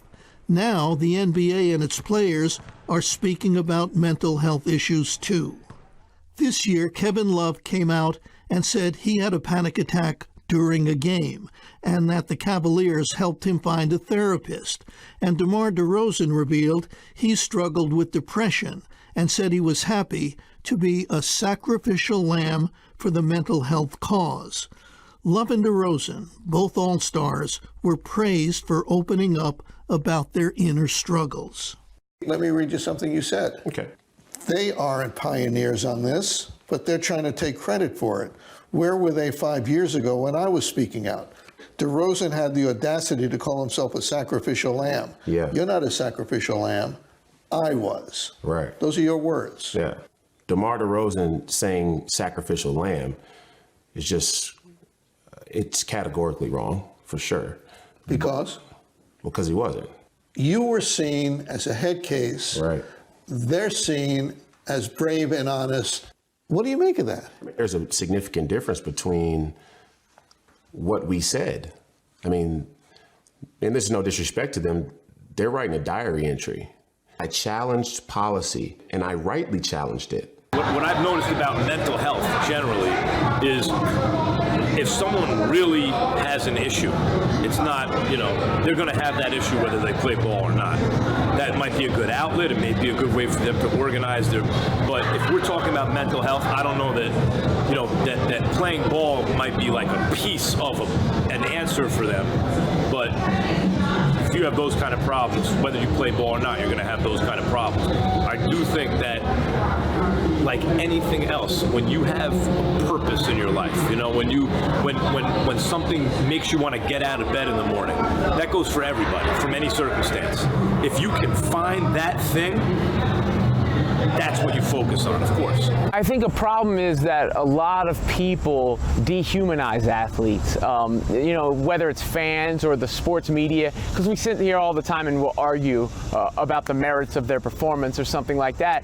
Like take fantasy football, for instance. Somebody goes down, what's the first thing they're thinking? Not about their health, but who their backup is. Andrew Luck gets booed off the field when he's retiring. LeBron gets criticized for being in the layup line with his kids, and I think that's what people forget. My name is Natasha Carter. I'm a licensed clinical social worker, and I am a mental health therapist for athletes. Man, that's such a tricky thing, because I got a couple players that have dealt with it, have tried committing suicide, have overcome it, have given back. I mean, it's deep. It goes beyond, sports. It goes back to your upbringing. It goes back to what we're being taught in schools. It goes back to parents reaffirming what these kids are reading in school. I think that goes back to setting up foundations and people being more aware of the struggles we have, not just as athletes, but as, Black people. My exclusive interview with Dwayne Wade. 1 week ago, his first cousin, Nikia Aldridge, a young mother, was killed in crossfire on the streets of Chicago. It has been the deadliest month in Chicago in 2 decades. And Wade, who is returning to the Bulls for the fall, spoke about how that community can come together and his family's personal tragedy. Let me just start out by expressing our condolences for your loss. I think it's so hard for people to believe. Your cousin, Nikia Aldridge, walking down the street, pushing her baby in a stroller, signing up for her kids for school, and she gets shot. It must have been shocking. I'm licensed to provide individual therapy, group and family therapy for the team or for the individuals. I also provide workshops on effective coping skills for teams and athletes, as well as coaches on how to better support their players with emotional or social needs. Everybody goes through what they go through. When I lost my dad, I went through a rough time for a couple of years, and we all go through everything, especially at the top. Like, people think that you're in the NBA, you're making a lot of money, everybody knows you, you got fame, you got access to all this stuff. Like, those be the people who go through the most, because you have some people have a whole family depending on them. They paying this bill, they paying that bill. So they going out there, they playing for, their mother, they playing for their kids, they playing for, whatsoever. I think a lot of players go through the mental health just because there's so much expectation, especially now. I heard Kobe say, back in the day when you played well or you didn't play well, you had to wait to wake up in the morning and watch SportsCenter or read the paper, to see how people felt that you played. Now it's like, as soon as the game over, your whole Instagram, your whole Twitter is telling you how great you are, telling you how bad you are. So it can go both ways. So yeah, I think that people see us as like superheroes, and like we deal with family things too. Everybody thinks because you make X certain amount of money that life is easy, and that's not the case. You get more problems, more issues. Relationships, they're not the same anymore. So I've been fortunate enough to not let anything really bother me or get to me mentally. And I'm fortunate enough, again, to have my parents that when I do have a problem, I go to them and I talk to them and I get stuff off my chest. That's important, man. A lot of people like to keep things bottled in, but I'm a firm believer of having that one person and then getting off your chest. So I think it's important, period, because there's a big, huge stigma on mental health. And so it's definitely overlooked and not looked at or not discussed. I think that people forget that athletes are definitely still humans, and so their issues or their struggles are not, they don't have the luxury of doing it behind closed doors or dealing with it in private. Everything is out in front or on the social media or on media, and so I think that it's important for them to be able to have effective coping skills or just mental conditioning on how to prepare for those stressors that they might endure, getting into a professional organization or even retiring from one. I think my family is the most important. It helps me. I mean, I'm normal just like everybody else. Like you said, just because you got a lot of money doesn't mean like you don't go through real life problems. And I mean, I'm normal. I'm human.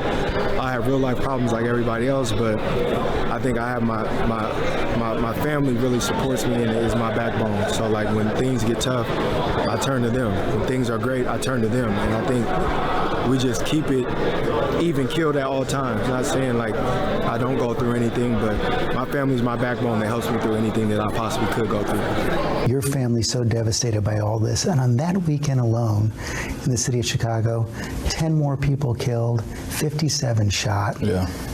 I mean, the town you're going back to is having a hard time.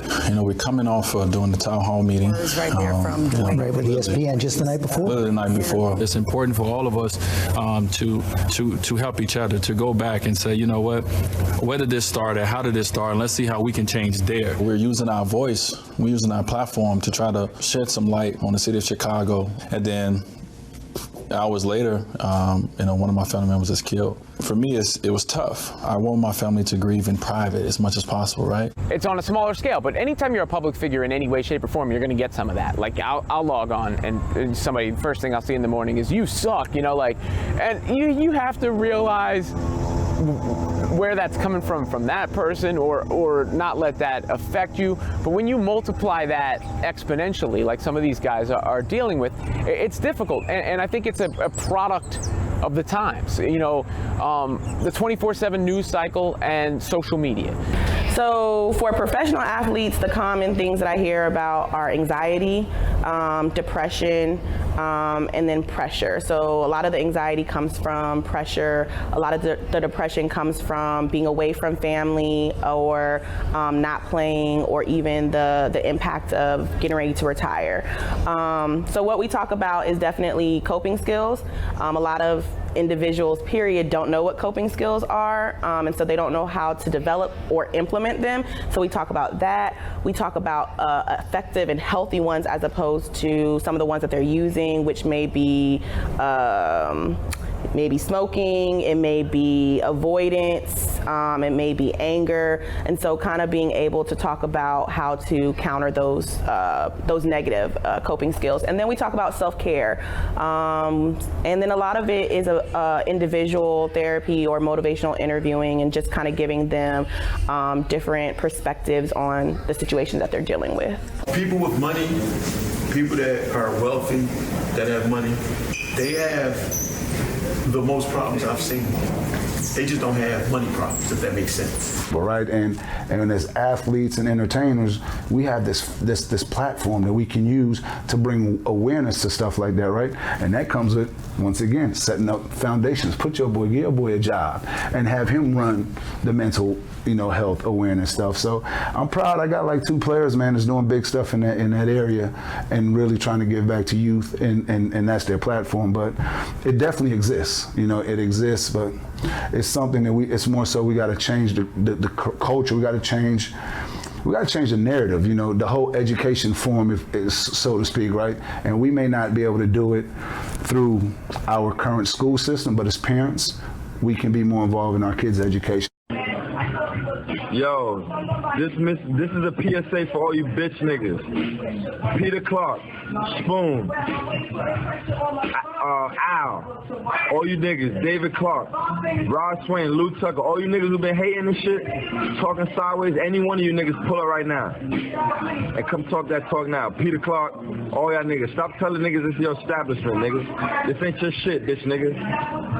It's mine, nigga. When Zoe passed during the finals, I was fucked up, but I had a lot of my brothers to keep his name high. It was good to see all the pictures and Instagram, stuff like that, but I want to keep his name alive, and that's what we're going to do. I got to go see the whole band last week, so rest in peace, Zoe. Well, Steve Francis, he was just really a great guy to coach, because he just loved to play. So the coaching part of it on the floor was very easy. His parents had both died by the time he was 16, both of his parents were dead. He grew up close to Maryland at Tacoma Park. I think that if it's a balance. It's a balance. If you focus just on one thing so hard, and you're just focused on one thing, you got to have some type of leisure. You got to have some space that your body and your mind can relax and think of other things. And for me, that's been something I've learned over the last 10 years, just how to relax my mind and my body, just so I can be better for myself. When I have problems, I just, take my problems, take my licks, and continue on what I'm doing. So that's where I'm at with that. We all have problems, but what don't break us make us. But yeah, of course it's difficult. I mean, back in the day when guys were playing, what they got? The criticism they got was what the newspaper columnist wrote a day or two later. Now everybody's got an opinion on you, and everybody's got an opinion on you all the time.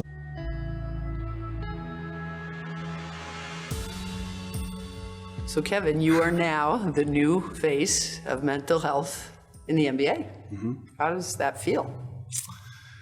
At first, it was a little scary. I think from suffering with anxiety and depression for a long time into having my first panic attack on November 5th and not really knowing what that meant to fast forwarding being here now. It's changed my frame of mind, and I really do believe in writing my piece that everybody is going through something. So knowing that it doesn't discriminate and knowing that I'm trying to change the stigma, not only for people in sports, but all over. And I remember talking to my agent, and he said, "Are you sure you want to do this? Because a lot of people are going to talk about it." I said, "Jeff, I don't know if anybody will, but just understand I'm trying to help people." He goes, "I get it. If you help one person, if you help one kid, it could be absolutely life-changing and groundbreaking for that kid." I have about 5 or 6 guys that I really have that relationship with. That me being older than those guys, I'm able to give them advice or give them a little bit of wisdom, and not that they always take my advice and use it, but they listen to me. So that's where the respect factor, comes in. But it definitely stems, I think, for a lot of people from before they were in a professional organization. So it comes from when they were younger, and then that behavior or that habit just continued to go with them. It's hard for me to keep my composure. To everybody that I know and that supports me, I'm sorry, but it's just it. The dog has to bite back. That's it. Y'all won. Y'all beat me down, degraded me, said I would do everything in the world. I'm a womanizer, a drug addict, everything. Fam. You know what I'm saying? Fam, listen. I probably couldn't even get hired by Home Depot right now. Fam. Because of how people look at me. Fam. It's over. If it happens again, I will air everything out. Okay. I know what they doing to brothers. I know what y'all doing to the rappers. I know you want them beefing. I know you want them arguing. Y'all don't do Leo like that. You don't do Brad like that. Playing is such a tough thing, especially at that level, because there's so many guys who want to do it, and there's so many good players that once that adulation and all those things stop, it's very hard to substitute that in your life. And a guy like Steve Francis, he was never rejected in his life in terms of a basketball player. I mean, he was just automatically, he was going to be a very good player on a team, whatever the level. And so when that happens for the first time where no team wants you, I think there is a depression. And plus you set high standards for yourself, and when you feel as a player that you can't reach those standards, I think that can really mess you up for a while. I kind of think basketball is a safe haven for everybody and my peers too, and it kind of is for me too, to get away from the issues you have off the court. I kind of see it within my teammates and guys on other teams that, like, when we get to the court, it's just, this is what we do. We block everything else out, and it's our own therapy. It's something we do. It's something we're great at, and it's something we do to get away from off the court issues, and we kind of just let loose on the court. So when you see players play with a type of emotion, or it's getting too, they're getting too into it, you just got to appreciate that, man, because we're letting a lot of stuff out. But they might be having issues, or 3 different people done called them in one day for 5 to 10 grand a piece. Being that person that if they say no, then you changed, or you're not there for me, or this, that, and the third, or this, that, and the third. So, they deal with, people with money deal with a lot of issues and a lot of problems. And it builds up, and that's what it leads to mental health issues. And you have to be strong to be able to deal with that. But you also have to be strong to identify it. If you're not unable to identify that you have mental health issues, how are you going to be able to work on it? And the culture of sports for so long was like masculine. Like everything about it is, look, if you pass, you're weak, right? Like you're weak if you don't take the last shot. And that's sort of an analogy to, or an analogous to that mentality. I'm Larry Sanders, and I played 6 years in the NBA. But even when I played at the top of my game, I struggled with anxiety and depression. 1 out of 5 people deal with mental issues each year, but 2/3 aren't getting the treatment. Stigmas can keep people from getting that help, but there's nothing to be ashamed of. Treatment works, and recovery is possible. Maybe you know someone who needs help, or maybe you need someone to talk to. You are not alone, and help is available. We got bad days. Some go through it with our family. Family members sick, or betray you, or you into it with your wife, your chick, whatever the situation is, your mental health. But You know, some people don't care about that. They just want you to perform and, you know, be that superhero. And the minute that you don't sign an autograph or take a picture, then, you know, you out of pocket, or, you know, people turn on you. But, you know, you just maybe had a bad day, you had a headache, or you rushing, you got somewhere to be, and you ain't got time.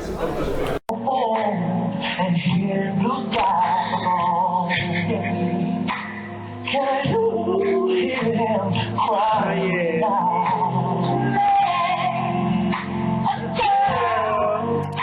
You can't get your voice back. Take some Vaseline and swallow it.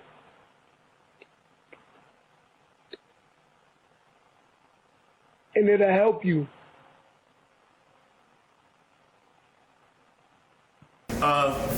Survivor's remorse, it depends on who the people is. I had a teacher, my first grade teacher told me, and this sounds crazy, my first grade teacher told me I'd be nothing but another nigga.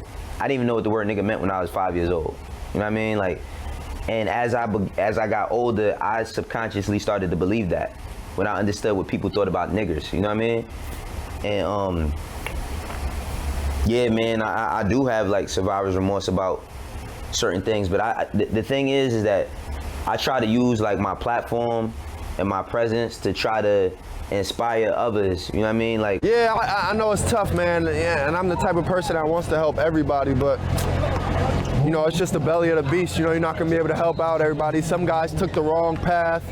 You know, you've seen it manifest. You know, guys taking the wrong path or not doing what they're supposed to do. My dad, I was fortunate enough where my dad and my mother was always keeping me on that straight and narrow, always making sure I'm doing what I'm supposed to do. And, you know, I was fortunate enough to get where I was, where a lot of guys veered off, and that's sad to see. That's an amazing question, man, because a lot of people ask me how I do it. And then I think like brothers like me and then the brothers straight from where we come from, we're not quote unquote therapy people. Like, but I think everybody might need therapy. A lot of times my therapy is my music and what we work and what we do. So it's like what we need more is, I think, therapy. Because I was diagnosed with post-traumatic stress disorder. I won't take the medicine because I learned and I looked up what the medicine does, and the guys from Iraq and stuff like that, that's what they give the guys coming back from the service takes. You know what I mean? So it's like dealing with that and dealing with death, like, because my brother was murdered, my sister had a heart attack, and my oldest brother had an overdose of heroin. So it's like firsthand you see that, and how you cope with that, not waking up every day, not being able to talk to my siblings is crazy. Do you think the NBA should step in here and do something? I absolutely think the NBA should step in here, but you got to understand, like, you know, look what happened with the NFL last year with domestic violence and child abuse and all those things. I love how we use the platform, but it's not their responsibility to make men. It's not their number one responsibility. Let me correct myself. It's not their number one responsibility, and I know in society we try to place that on our leagues, but when we have guys coming in, I think it turns into our responsibility to give them the help that they need. Now, there's no doubt in my mind that the NBA knew there was something going on there. Now, I don't know exactly what they did to help him, but now I know what we know is he's walking the streets, and that shouldn't be. That's one of our brothers, it's a fraternity. But it's not just our professional leagues, it's also our corporations, our government. We need to do a better job of identifying mental health issues and supporting our people. But what happens now if you tell someone, you know, hey man, you know, I'm suffering, they fire you. Or they don't want to work with you. And that's not real. Mental health, that's real. That's a real thing going on right now. You hear all the stories, you see people like start to speak out in the NBA, kind of love, going to the road, and a lot of guys start to talk about it. And it can affect you, like you said. I just feel like you gotta try to have the best support system around you. If you need help, don't be afraid to go get help. There's so many issues that come with, you know, this lifestyle, with life period. Like, people forget that just because I play in the league, we still human beings. Like, I still got feelings just like you got feelings. I still got problems just like you got problems, just different. Like I said, if you need some help, just go strong support system, and if your support system ain't working, go get, help, like whatever you need, because, life too short to be out here, stressing every day and being sad. Like, you gotta try to live as best as possible. Like, not every day gonna be good, but you gotta try to set yourself up, whereas you try to have as many good days as possible, because you never know when this thing gonna end. I wasn't really looking at it as like, well, how am I feeling right now? I feel like killing myself. I'm right around about it. It wasn't like that. I was just thinking like, damn, I remember when I used to be stressed out in the same fucking room, you know what I'm saying? And like, it was to the point where I was like, I want to kill myself. I was just like, damn, my baby mom's stressing me. My mom's stressing me, you know what I'm saying? Niggas ain't fucking with me, you know what I'm saying? I ain't got no money, I'm broke. The Av is hot and they can't get no money. A nigga just be like, yo, fuck, if I was dead, I wouldn't have to worry about nothing. I could just lay up, either I'd be in heaven or hell. I'd just be laying the fuck up, just chilling. I wouldn't have to worry about no problems. That's what I was on. I wasn't on no killing myself shit. I was just saying if I was dead, I'd be a lot better off. And sometimes I still be feeling like that. See, all these fucking motherfuckers want to stress a nigga out over some bullshit, some rap shit. It's supposed to be fun. When we first met, I asked you a question. We were in Vegas, and I said, hey, we were just sitting there talking. I said, why do you say money don't solve money problems? And you explained to me, he says, yeah, you can't pay your way out of money trouble. Yeah. And that's probably the biggest mistake that I've made in my entire life. I probably got $4 million I gave to friends who I shouldn't have, because you get all this money and you want your friends to like you, but just giving people money, you just, number one, you become an enabler, but it eventually always ruins your relationship. Because if you give somebody $500,000, the first time you tell them no, they hate you. You bought a $500,000 enemy. Is what you did. Yes. But when you told me that, I was already into it deep. Yeah. Just like all the players. Like yo, man, my family, they drive me crazy. Friends are driving me crazy. And I had to learn a very valuable lesson. I had to learn the word no. Yeah. You had to lose a lot of friends and not feel bad about it.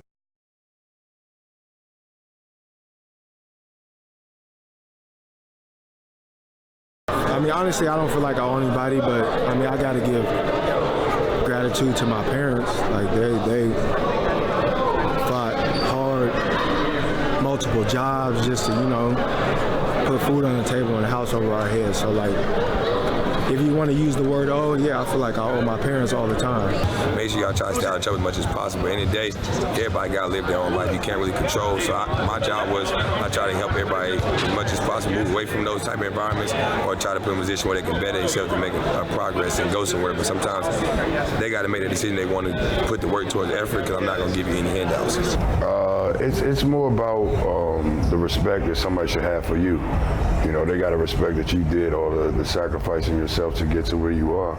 And if sometimes those boundaries are kind of crossed a lot of times. So you just have to be well prepared and well advised on how to handle those situations. I tell kids that come into the league all the time, just learn how to say no, man. Regardless of that person, whether how close they are, however they feel, just learn how to tell them no. You definitely got to look out for the people that looked out for you growing up and always get back to where you're from. But, it's never enough. But you just try. If someone was with me during the bad years, I'm a stickler on loyalty, like across the board. Loyalty, relationships, family, whatever is my biggest thing, right? But that also comes with respect, right? You know what I'm doing. I'll set you up a situation. I'll help you, but you have to help yourself. I'm just not going to give you just because you my guy. I'll get you a job. Like, for example, James Harden, perfect example. All his guys in Circle have a corporate gig, whether it's with Adidas, whether it's his youth program, running his youth program, whether you're on the bench as a skills coach for Houston Rockets. That's the way it's done. Like, I'm going to bring you with me. But we're going to structure it, and it's going to be more corporate. We're going to change your life. Like, take that hustle mentality and let's do it the right way. If you want to do it the right way, but don't say I owe you anything. I don't owe anybody. You know, I'm the one spending thousands of hours in these gyms, sweat, blood, tears. I'm the one sacrificing parties while you at the parties growing up, living in the gym, breaking in the gym midnight. You and my boy through it, but I'm the one that's doing the sacrifice. You know what I'm saying? So a lot of people got to get rid of that shit. And if you want to lose money fast, I'll tell you 3 ways. Record label, restaurant, clothing line. Okay. And here's a couple of more for the fine print. Loans. But they're going to turn it around and make so much money from that loan, though, Jalen. They're not paying it back. When do you learn to say no? You learn to say no when you're about to get into your second contract and you realize you spent your first one. Really? Yes. And that's when you start saying, you know what? I can't do this again. I can't be looking at another contract. Please don't do it. Because you're telling yourself then, I spent this first contract helping everybody out, including myself. And you laugh at all of the dumb purchases you made. And plus, you're older. So you're not going to make the same dumb mistakes that you were making earlier in your career. That's just an absolute fact. And that's why I like the Broke documentary, because it shows people that lost it from their agents.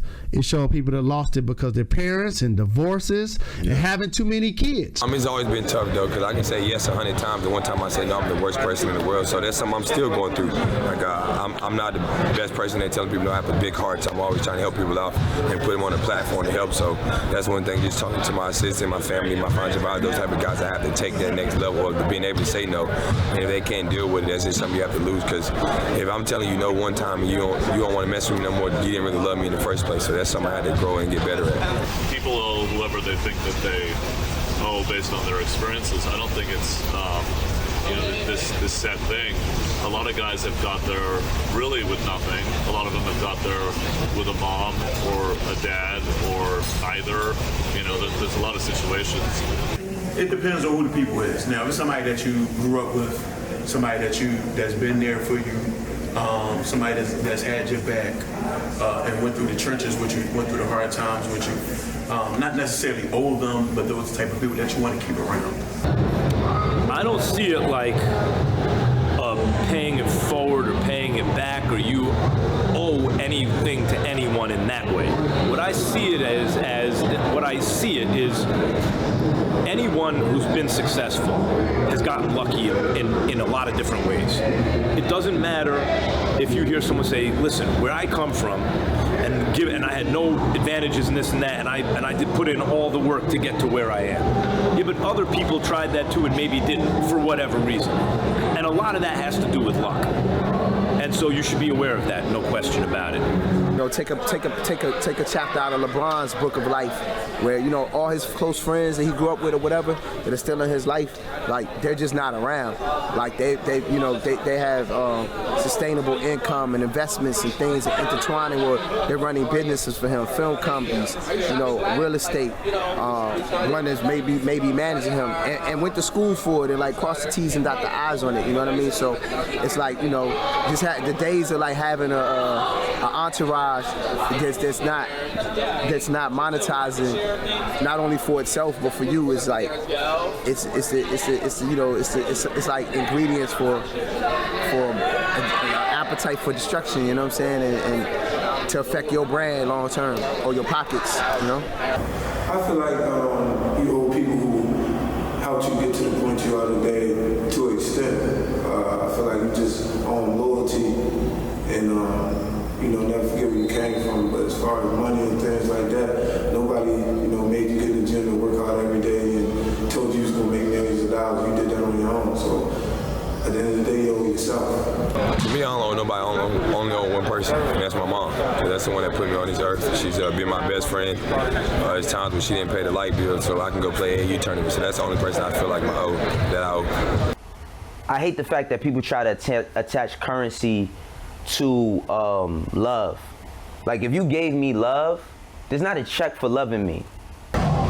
Nah, man, that's one thing I'm kind of realizing and kind of getting to understand with starting to make a little bit of money now is, you don't owe anybody. Certain people put you in a position to succeed. Some people say they put you in that position to succeed. Some people had nothing to do with it. At the end of the day, you put the work in, you spent them time in the gym, you sacrifice friends, you sacrifice relationships. So, I mean, yeah, my mother and father did a lot for me, and that's probably about the only two people I owe, but other than that, I feel I don't owe anybody. I put this work in myself. It was crazy. Like, it was so much going on at one time. The interesting thing is when we pray for success, we don't pray for jealousy, we don't pray for envy, we don't pray for entitlement. And we can't have those things without success.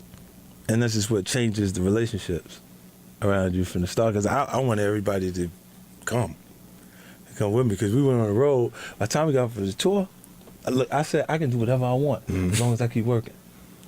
I feel like and what you're saying that, like, if you watch any artist, specifically hip hop artists over the years, their entourage is always shrink, smaller, and smaller over time. Like, it never fails.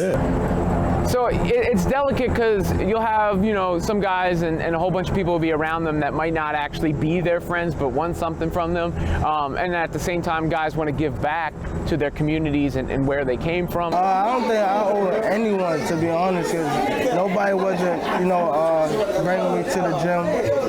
I was going to the gym myself, so I feel as though, the only person I owe is my mother. That's all I think I owe. For who I owe, I feel like, and what I mean by I owe it to them to be what they wanted me to be. There's no dollar amount attached to who I become. So, owe them? No, I don't necessarily think you owe them, but I do think that, people, tend to keep people around because of the relationships that they establish and the relationships that they have, and, the trust that they have and the loyalty. What some of the challenges that the money brings? People always say more money, more problems, but I don't have that much money, so I can't believe that's true. I can't believe that's true. That is not true. It is not more money, more problems. It's got to be more money, less problems. But what are some of the challenges now that, people in your life know that you've got some money in the bank, you get hit up? Like, how's it work? It usually starts with your family, close family. They feel like they deserve something that you earned. I have two great parents at home, so they kind of understand that, they were just being great parents, and now I'm going to take care of them out of my choice, not because I have to. You know what I'm saying? So, and just learn how to say no. I had a lot of friends they're not friends anymore just because of the amount of money I make now. So, it's life, and I find out who's really there for me, who's really not. This young man is preaching the gospel. Wow. I never felt like I owe anybody anything, because at the end of the day, I was out there. I'm the one who put the work in. I'm the one who sacrificed, my body and my time, and I went out there and put the work in to try to make something happen for myself. As far as giving somebody, I always wanted to give to my family and my close friends, for sure. My mother, definitely, for everything she sacrificed for me to be able to be where I was at. She could have got anything she wanted. If I had it, she had it. So, and the guys that you grew up with, that you close with, that came up with you from a young age, y'all always build a brotherhood, so you always keep them around as well. Anybody else, it's like, when you get to this level, it's like, dang, if I didn't change that diaper when you was little, you wouldn't have made it. It'd be stuff like that, and it's like, it doesn't work like that. I don't owe anybody. Like, I put the hard work in. Like, guys wasn't in the gym when I was in there late at night or early in the morning to achieve the things that I achieved. But, parents first and foremost, I feel like I always got to give to them because they laid the foundation. Assholes really got me fucked up. Y'all ain't with the shits, huh? I'm with the shits. I'll really fire one of you bitches up, no cap. Period. You bitches got me fucked up. Stop the bluffing. You not with nothing, yo. Stop lying. You not with the shits. Stop the pump faking, dog. Bro, why you so mad, bro? So you want to be on the block so bad, Bro, shut up, bro. Why you so mad like that? Because you gonna get your dumb ass I can talk my shit if I want to talk my shit. You gonna get your dumb ass smoked. Why does that bother you? Because you not in the mix. You not slanging no pistols. Bro, you finna piss me off, bro. You want to be a block hugger so bad. Shut up, bro. Shut up. Niggas gonna blow your dumb ass. Bro, they your dumb ass in the house. When they blow my dumb ass. You not shooting no gun. You ain't got no gun. Shut up. This bitch not even shooting. What the fuck you want to do all this gangster shit? God, dumb ass smoke. You better stay your dumb ass in the house and do your hair, son.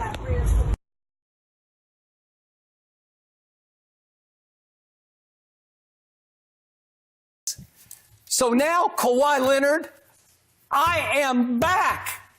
What it do, baby? And now for you, Shannon Sharp, guess what these are? Orthopedic shoes. Not orthopedic shoes. These are the new signature Kawhi Leonards by New Balance. They are dropping today. I've got the first pair right here. In my career, I have never worn anything on TV but J's, Jordans, right? But today, in honor of, welcome back, Kawhi Leonard, I'm wearing his signature shoe. You like him? No, this is embarrassing. I like it. You ought to be ashamed. Skip, you ought to be ashamed. I mean, Skip, you ought to be. That felt good. Skip. That was cathartic. You feel good? You know what? I'm back. It feels like I'm back where I belong. A lot of the players are now thinking of themselves as a brand, and it's not just about what they're doing on the court. I mean, you know, with LeBron, it's more than basketball. You know, all of these guys have media ventures now as well. They're trying to set themselves up for the long term to be a business beyond basketball. And I think social media played a big part of that because they were able to have an outlet. They were able to have an outlet to storytell, and that only helped enhance, you know, their branding. So it wasn't just social media, it's just media itself has changed, because all of a sudden you have debate shows, you have ESPN, you have all these areas and platforms where you can discuss and build an up expert. or tear down You've athletes. literally got a man, I don't mean to, oh wait, he's not your teammate anymore, my bad. You've literally got a man in Skip who has made a career off of... Like, I don't know if Jordan ever had... Are y'all serious? Peter Bessie? No, Are y'all Peter serious? Bessie, you're right. You're serious? You're right. Are y'all serious? Peter I'm letting Bessie. y'all get off, but are y'all serious? Michael Jordan was probably the most. First off, he was probably the one out of professional sports. He was here where everybody else was here. Man, you know what? It's crazy. Like, I'm on a fence on so many different things, right?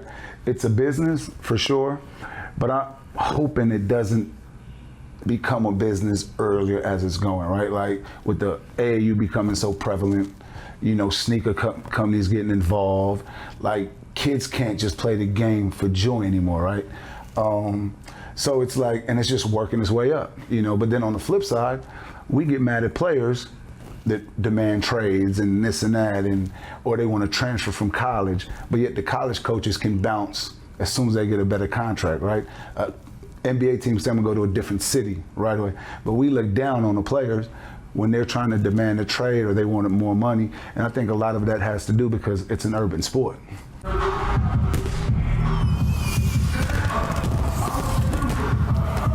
on, little bro.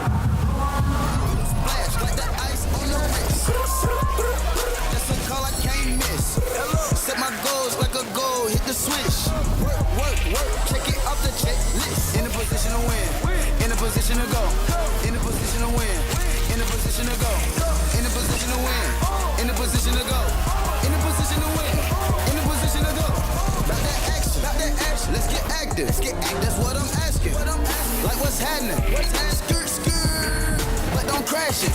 My diamonds clashing, like an accident.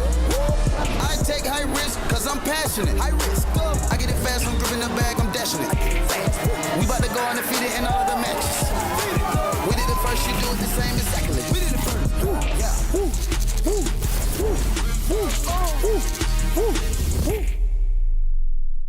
Trackmasters. Yo, check them out. It's the new A5s. You gotta rock them. They even put a zone in the league to try to stop him. He's the answer and the problem. You don't want it with the way that boy go to the hole and take punishment. The young boss of the cross for 4 quarters. And from 3-point land, he's all water. Matter of fact, call him the king. The way he breaks down the defense. It's like he got the ball on the string. And he will blow by you fast. Penetrate and dish it off or let it go high off the glass.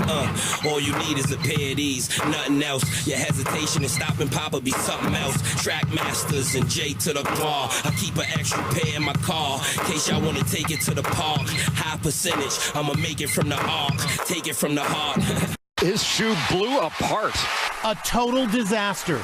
The star player's Nike sneaker comes apart just 36 seconds into the big game. That's unbelievable. He broke his shoe with his own foot. The shoe is splayed from heel to toe, leaving his foot sticking out. It happened at one of the most eagerly anticipated college sports events of the year, rivals Duke versus the University of North Carolina. Tickets sold for up to $10,000 each. Former President Obama was there. Watch his stunned reaction. His shoe broke, he says. The 18-year-old player, Zion Williamson, who's expected to be the #1 pick of the NBA draft and is likely to be named College Player of the Year, suffered what's described as a mild knee strain, but it knocked him out of the game. So what went wrong? We took the same sneaker, the Nike PG 2.5, to sneaker expert Jeff Esquillo. He cut one open to see how it was made. If you look at the shoe, it's actually bonded together just by glue, where the midsole and the cloth of the uppers meet. So when it actually ripped apart, the glue must have came apart. Maybe his toe got through, his foot just rammed its way through, and it ripped all the uppers that are glued on from the actual midsole. Nike stock took a hit today, at one point falling 1.2%.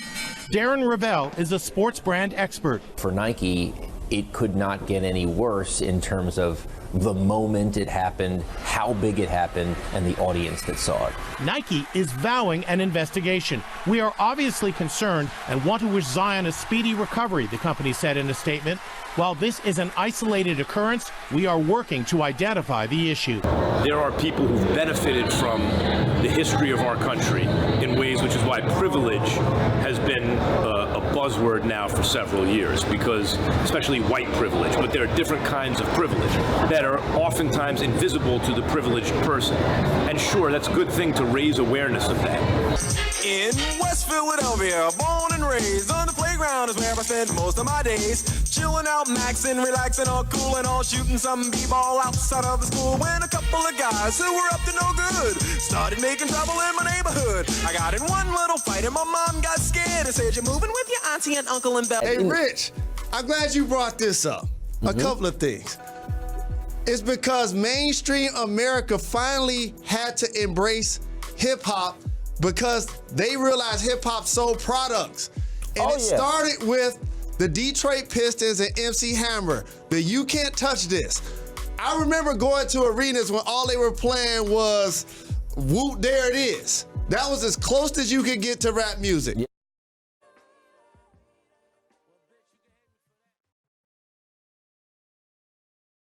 Right, it's where you from. It's your roots. I could see if I wasn't from here, right? If this was just another place, another city, or another spot here in the city. This is me. Like, this is my roots. I went to school here. I played here. I grew up in here. Ran on these courts. Ran on these fields. Like, this is natural. My community, man, I like to get back, go back to the neighborhood, not just with money and stuff like that, but my time, just chill with the people, the kids, talk to them, give them advice, just let them get a feel for me, and let them know no matter what, that I'm in the NBA and things like that, I'm still a human being. I'm just like y'all. I made it from the same, areas y'all grew up in, the same schools y'all went to and all that. So I feel like that's just important to give them hope and motivation.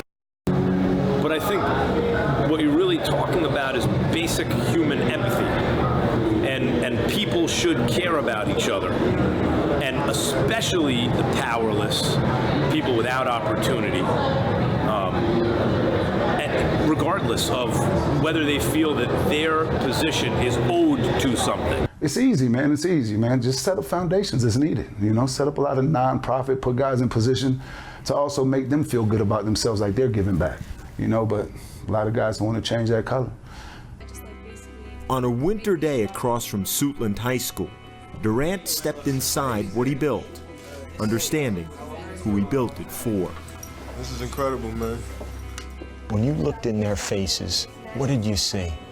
Kids with so much time ahead of them, so much opportunity to figure out what it is that you love, and just to have people that are on that same path and that same journey as you, it just builds up so much character, and it's amazing that, I can provide that. College track at the Durant Center opened in January, an after-school haven where students will receive the support and tools they need not only to reach college, but to graduate. That's why I started the foundation I started. I'm a big community. I'm heavy, 10 toes down, doing a lot. It's a lot that people know that I'm doing. It's a lot of people don't know that I'm doing. But it definitely, there's a part, there's a part of my life where I started feeling empty and feeling like, you know what?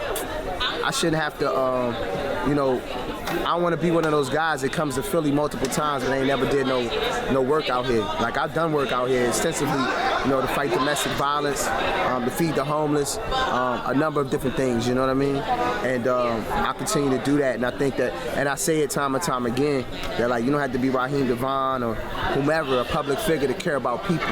You know what I mean? And that's kind of like the premise of my foundation, the Love Life Foundation. We definitely, whether we want the responsibility or not, once you become a public figure, the world is your stage. It's all eyes on you. Like you're going to be held accountable. So you got to hold yourself. You might as well hold yourself accountable.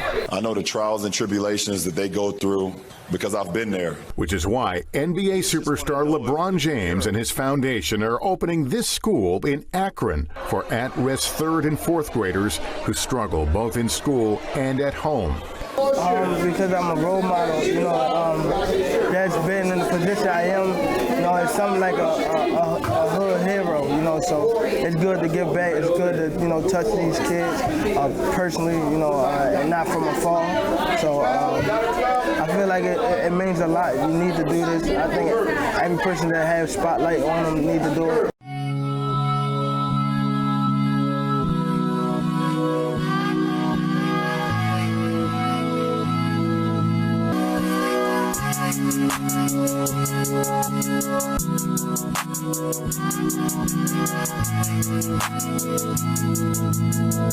We out here right now to support Meek Mills, giving out about 1,000 turkeys. We're going to give out 250 here, and they're going to give out 250 in other locations. What it means to do it without Ryan, that's called the essence of giving back. That's commitment.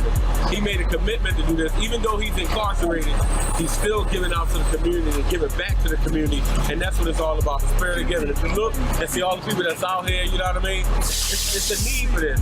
With Philadelphia being a high poverty rate, Meek is invested in this, and that's why we teamed up with this. We passing out some turkeys for the community, you know what I'm saying? 69 students from nearby Suitland High School were selected for the center's inaugural class, funded by a 10-year, $10 million donation from Durant. A commitment and an investment in them, from him, someone who changed the course of his family. As parents and as athletes and as with people with this platform, I think we can do more for our community in that regard, which comes with identity. If we have more of identity, who we are. Prime example, I tell guys all the time, our situation today isn't as bad as the slavery days. It can't be. It was illegal to become educated. One of the most intelligent black men ever, Frederick Douglass, taught himself how to read. One of the biggest orators ever, right? Like, he taught himself. So if he's able to uplift himself from that environment, you should be able to uplift yourself from this environment. Free education, public libraries, and we need to be more involved. So, I mean, but there's still hundreds and hundreds of years, stuff that's been on our heads, that's been transferred through generation. We got to break that shit, And we got these athletes with the platform that can help do it. And I just think more athletes need to get more involved in situations like that.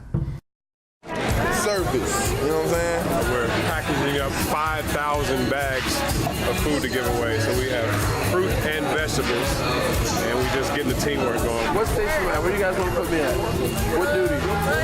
Right here? Got some good helping hands here to help me. Got some great kids, cute legends. Give it to me. I was here before, man. You know what I'm saying? So it's just an honor and a relief to just do this. It's coming from here, though. It's about inspiring the next generation of basketball players. To not just be great basketball players and learn how to play the game, but to be better people. We got to build a new renovated locker rooms. Both teams, the basketball girls team and the basketball boys team. You see that expression on their face. The guys were in there screaming, taking out the shoe boxes, just throwing them all over the place. It was pretty cool to see. We got the opportunity to hear a few voices. We got some kids of the youth, you know, just giving them a platform to express real things that's going on in today's society. I think that's the first step in a positive direction, just having that platform and guys and people in situations from all over the world to express their opinions on it. Getting buckets, money. People pay their hard-earned money to come watch us play, so the least we can do is come out here and pack lunch, spend time with kids, and just get involved because we want to lead a great example for the next generation. It's good. We got to come back and give back to these streets. Like, we got to give back to our city. We got to take our city back, man. Now on to a local rapper whose music is synonymous with the basketball culture. I mean, you can't even go to a Lakers game without hearing a track from Nipsey Hussle. Now Nipsey is giving back to his South LA community by renovating those same dilapidated basketball courts he grew up playing on. Rapper Nipsey Hussle goes back to where it all started. Right now we on 59th and 3rd Ave. I grew up a couple blocks from here. My grandma been in this area, in this community since, you know, decades. Before his music charted. To South LA. You know, it's one of our home courses. Only on this day, he's at 59th Street Elementary School. And rooted in this community since day one. Touring the basketball courts he helped renovate in a partnership with Puma. This is what the courts looked like before. The backboards was a little ate up, you know, it was no color on the floor, it was a little ran down. And this is what they looked like after. Nipsey and Puma pumped 10 grand into them. Obviously the artist was crazy, drew visuals, and it just brings some color, you know, to a place where all the kids gonna be every day, you know, surrounded by art. I think it's good for the brain, I think it's good for the spirit.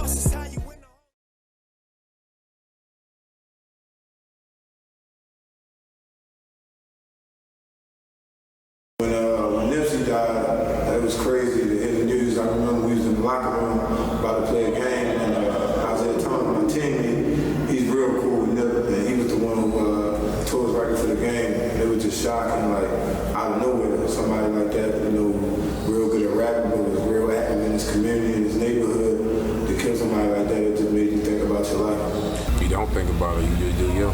I don't think about that at all. And I don't think anybody else should be thinking about the negative side of what you're trying to do something positive for the community or whatever. Nipsey was a great role model out there in California for his folks all around the world. He spoke positive. He had a very high IQ. You could tell he was a very intelligent person. And, you know, he was trying to make a difference for us in the community.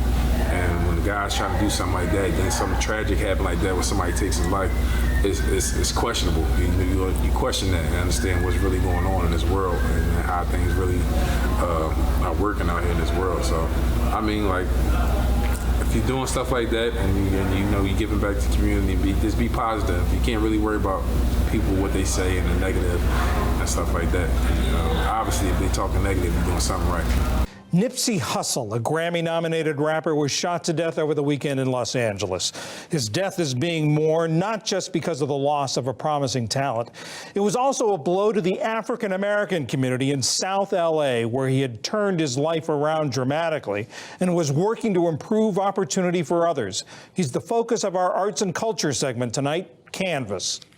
B12, double check the details. Nipsey Hussle was riding a career high.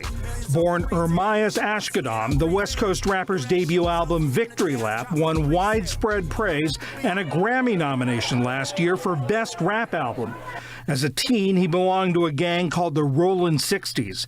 His music drew on that past. Whoa, all my life, been grinding all my life. And how he turned his life around. Spoke some things into the universe and they appeared. I say it's worth it, I won't say it's fair. Even as his star rose, Nipsey Hussle became an entrepreneur, working to revitalize the Crenshaw neighborhood of Los Angeles, where he was born and raised. Right now we on 59th and 3rd Ave. I grew up a couple blocks from here. Last year he partnered with the brand Puma to renovate a local elementary school's playground and basketball courts. Hussle was deeply involved in Destination Crenshaw, an open-air public art project in the neighborhood that begins construction this spring. Last year the rapper opened a shared working space called Vector 90. It's designed to connect young talent in impoverished communities with opportunities in Silicon Valley. Hustle also owns several businesses in the neighborhood where residents mourned his death overnight.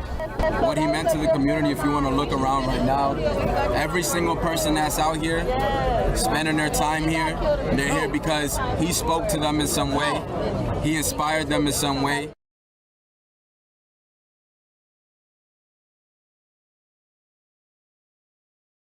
No matter how much I have acquired over the years, I still work like it's the last day that we're gonna be open. I feel a level of responsibility in a positive way to help people and inspire people to want to be entrepreneurs and businessmen. When you come into a lot of money and you haven't been taught about how to save it and invest it, you definitely have to do more work.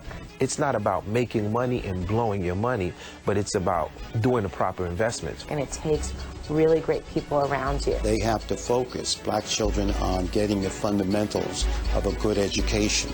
They can't look at being an entertainer or a sports figure.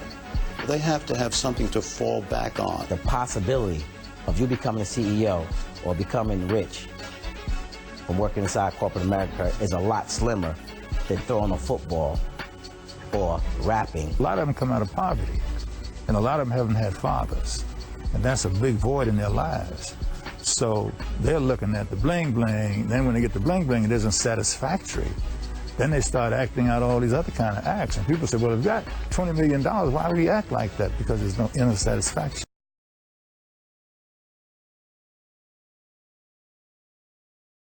But since going back to,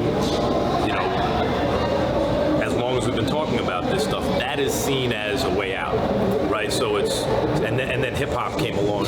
You could ball or you could be a rapper, but that's not the only two ways out. It's good to use basketball as a tool to see a new part of the world, to expose yourself to things, and it's great when people use it. And some people have a special gift, and that really is going to be their life. That's going to be almost nobody. Almost nobody. So it's a dream, it's great, and kids dream, and it is a way out for a very, very, very few. But really what it can be is just kind of a ticket to see the rest of the world, which is the most important thing, and to open opportunities.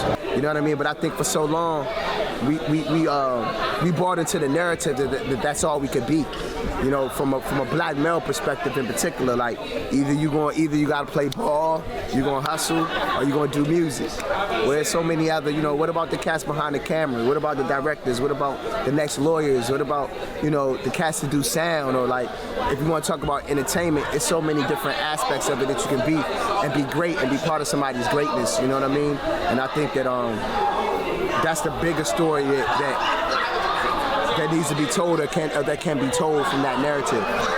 To me, it's like a lot of these kids that's coming from the neighborhood, they think it's just two avenues to make it, right? It's like, it's either selling or it's hooping, and that narrative needs to change a little bit. But, that's basically what it comes to mind. We're taught in the neighborhood there's only two ways out, either sports or slanging. That shouldn't be the only route black folk look towards. Biggie said it was a great line, but nah, you can go do your thing in the classroom. You can go on Wall Street and do your thing. You can, go to school. There's tons of other things. I kind of get upset when I get the question, oh, what team do you play for? You're so tall. And it's like, nah, man, I could be a doctor, I could be a lawyer, I could be this, I could be that. So it's a great line from Biggie. It's classic, but we kind of want our youth to look past that and look into other things and know they can be great in other things. And I think if I can show the youth in areas where I come from that it doesn't always look like this, I think then that's how you help and kind of breaking the culture, breaking the narrative of what a lot of our people have been through for so many years. Well, coming up in, like you said, in the city, in the hood, we come up in poverty, so we don't have a lot of resources in the hood as far as the black community. So when he did say that statement, it hit home, because obviously that's what it is. Either you playing sports or you selling drugs out there in the streets to try to make a living and try to provide for your family if you can't get all the resources. People grew up back then when he said that a lot of kids was growing up, was brought into this world as crack babies. So, That was a popular drug back in the day that took over the inner city as well as the urban community in the hood. And a lot of people was using it. How did it get here? We don't know. But when it did get here, it hit us hard, and we took advantage of it. People was using it a lot. So a lot of people came up in that environment where they were crack babies and their parents used to use it heavy, so they didn't have the resources and the outlets to go to school every day. Had somebody to put them in school and all that. So you had to find a way to provide for yourself. If you couldn't, if your parents wouldn't provide for you, you had to provide for yourself. I think for us as people of black and brown color, you know, back then, especially during that time, things have changed now, I think, to a certain extent, where we realize, like, man, there's other opportunities, there's other things that we can be besides, a drug dealer, rapper, or an athlete. And if you're good at that, cool. It's not saying, like, don't strive to do that, but you have to know, like, the pros and cons of it and understanding, like, it's a very small percentage of all the athletes and ball players that you have on the planet that are black or in the United States. It's a very, very small window of opportunity for people to go to the NBA.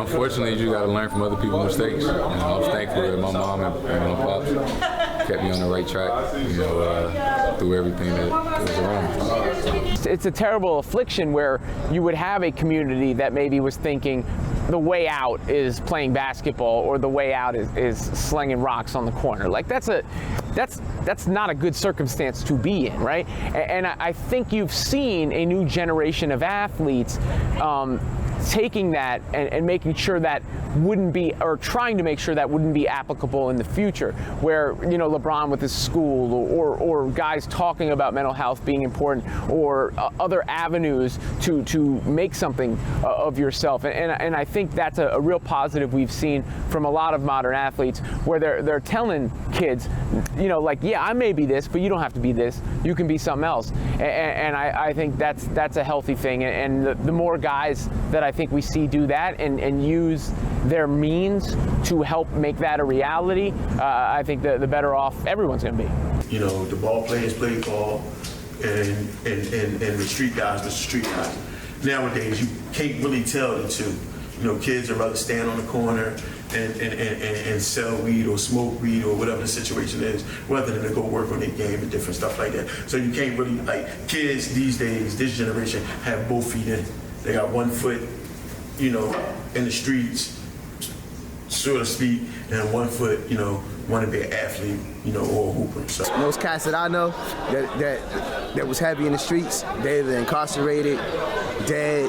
It's a very small percentage that live to talk about it, document it. You know what I'm saying? It's like 1%, of the Rick Rosses of the world, the real Rick Ross. Like I always tell everybody, why people love me and always be able to relate to me, because I'm always out in the community. You see me in all the stores, like the grocery stores, the retail shops, DTLR, all the different places to shop at. You see me at all the fashionable spots, all the spots to eat at. And I know firsthand what it is when somebody dies. I didn't know what the word trauma meant till I was like 33. Like literally, and I don't say it. I hope people don't think I'm stupid for saying that. I really didn't understand in the context. I thought that everything I went through in the hood, it just happens. And so many things in the hood is like, we look at as regular as not regular. Athletes are celebrities. They're influential to a lot of people. What's the old Charles Barkley thing? I'm not a role model. And I don't think an athlete has to be a role model. Yet, there is a power that comes with a platform. But a lot of times, if I could say one or two or talk to the youngest, I could say one, I did a great job, because it's so tough right now how the youngers are going in our city in Washington, D.C. The murder rate is really high, and these youngers, they're shooting, they don't care about the kids, nothing. It's just going wild, but that's another thing, we got to really shut that down. But I'm so attached to the community and the hood, it's crazy, and I wouldn't change nothing about that. I got some plans of starting some initiatives that's going to be able to give back, and I owe them to show them that, sports and rapping ain't the only way you can get out. There's differences between every person. Where they came from helps shape who they are. Who they're around helps shape who they are. What they do helps shape who they are. But ultimately we are all individuals, and so the only thing that really separates, you know, me from Kevin Durant is our own individual circumstances and the fact that he's an awesome basketball player that a lot of people are watching on TV, and I'm not that. It's time for us to be on up out of here from the Rap City thing. Before we go, let me ask you a question. You had a Juicy, your first single, you had a statement on the end of the song that said, "Cause I went from negative to positive, and it's all good." Does that still ring true? Definitely. You know what I'm saying? I'm just trying to just be that straight dude. I done went through so much. You know, being in the streets or whatever, I done been through so much. My mom's done been through so much. It feel good to just have her at ease. You know what I'm saying? Knowing her son is cool and he ain't in the streets doing no wrong. He trying to make it happen. I gotta stay on the positive vibe. All my people's gotta stay on the positive vibe, you know? The negativity just brings failure, you know? And we ain't trying to fail in this game, we're trying to succeed. I'm focused, man. Tell Stout to holla at me, man.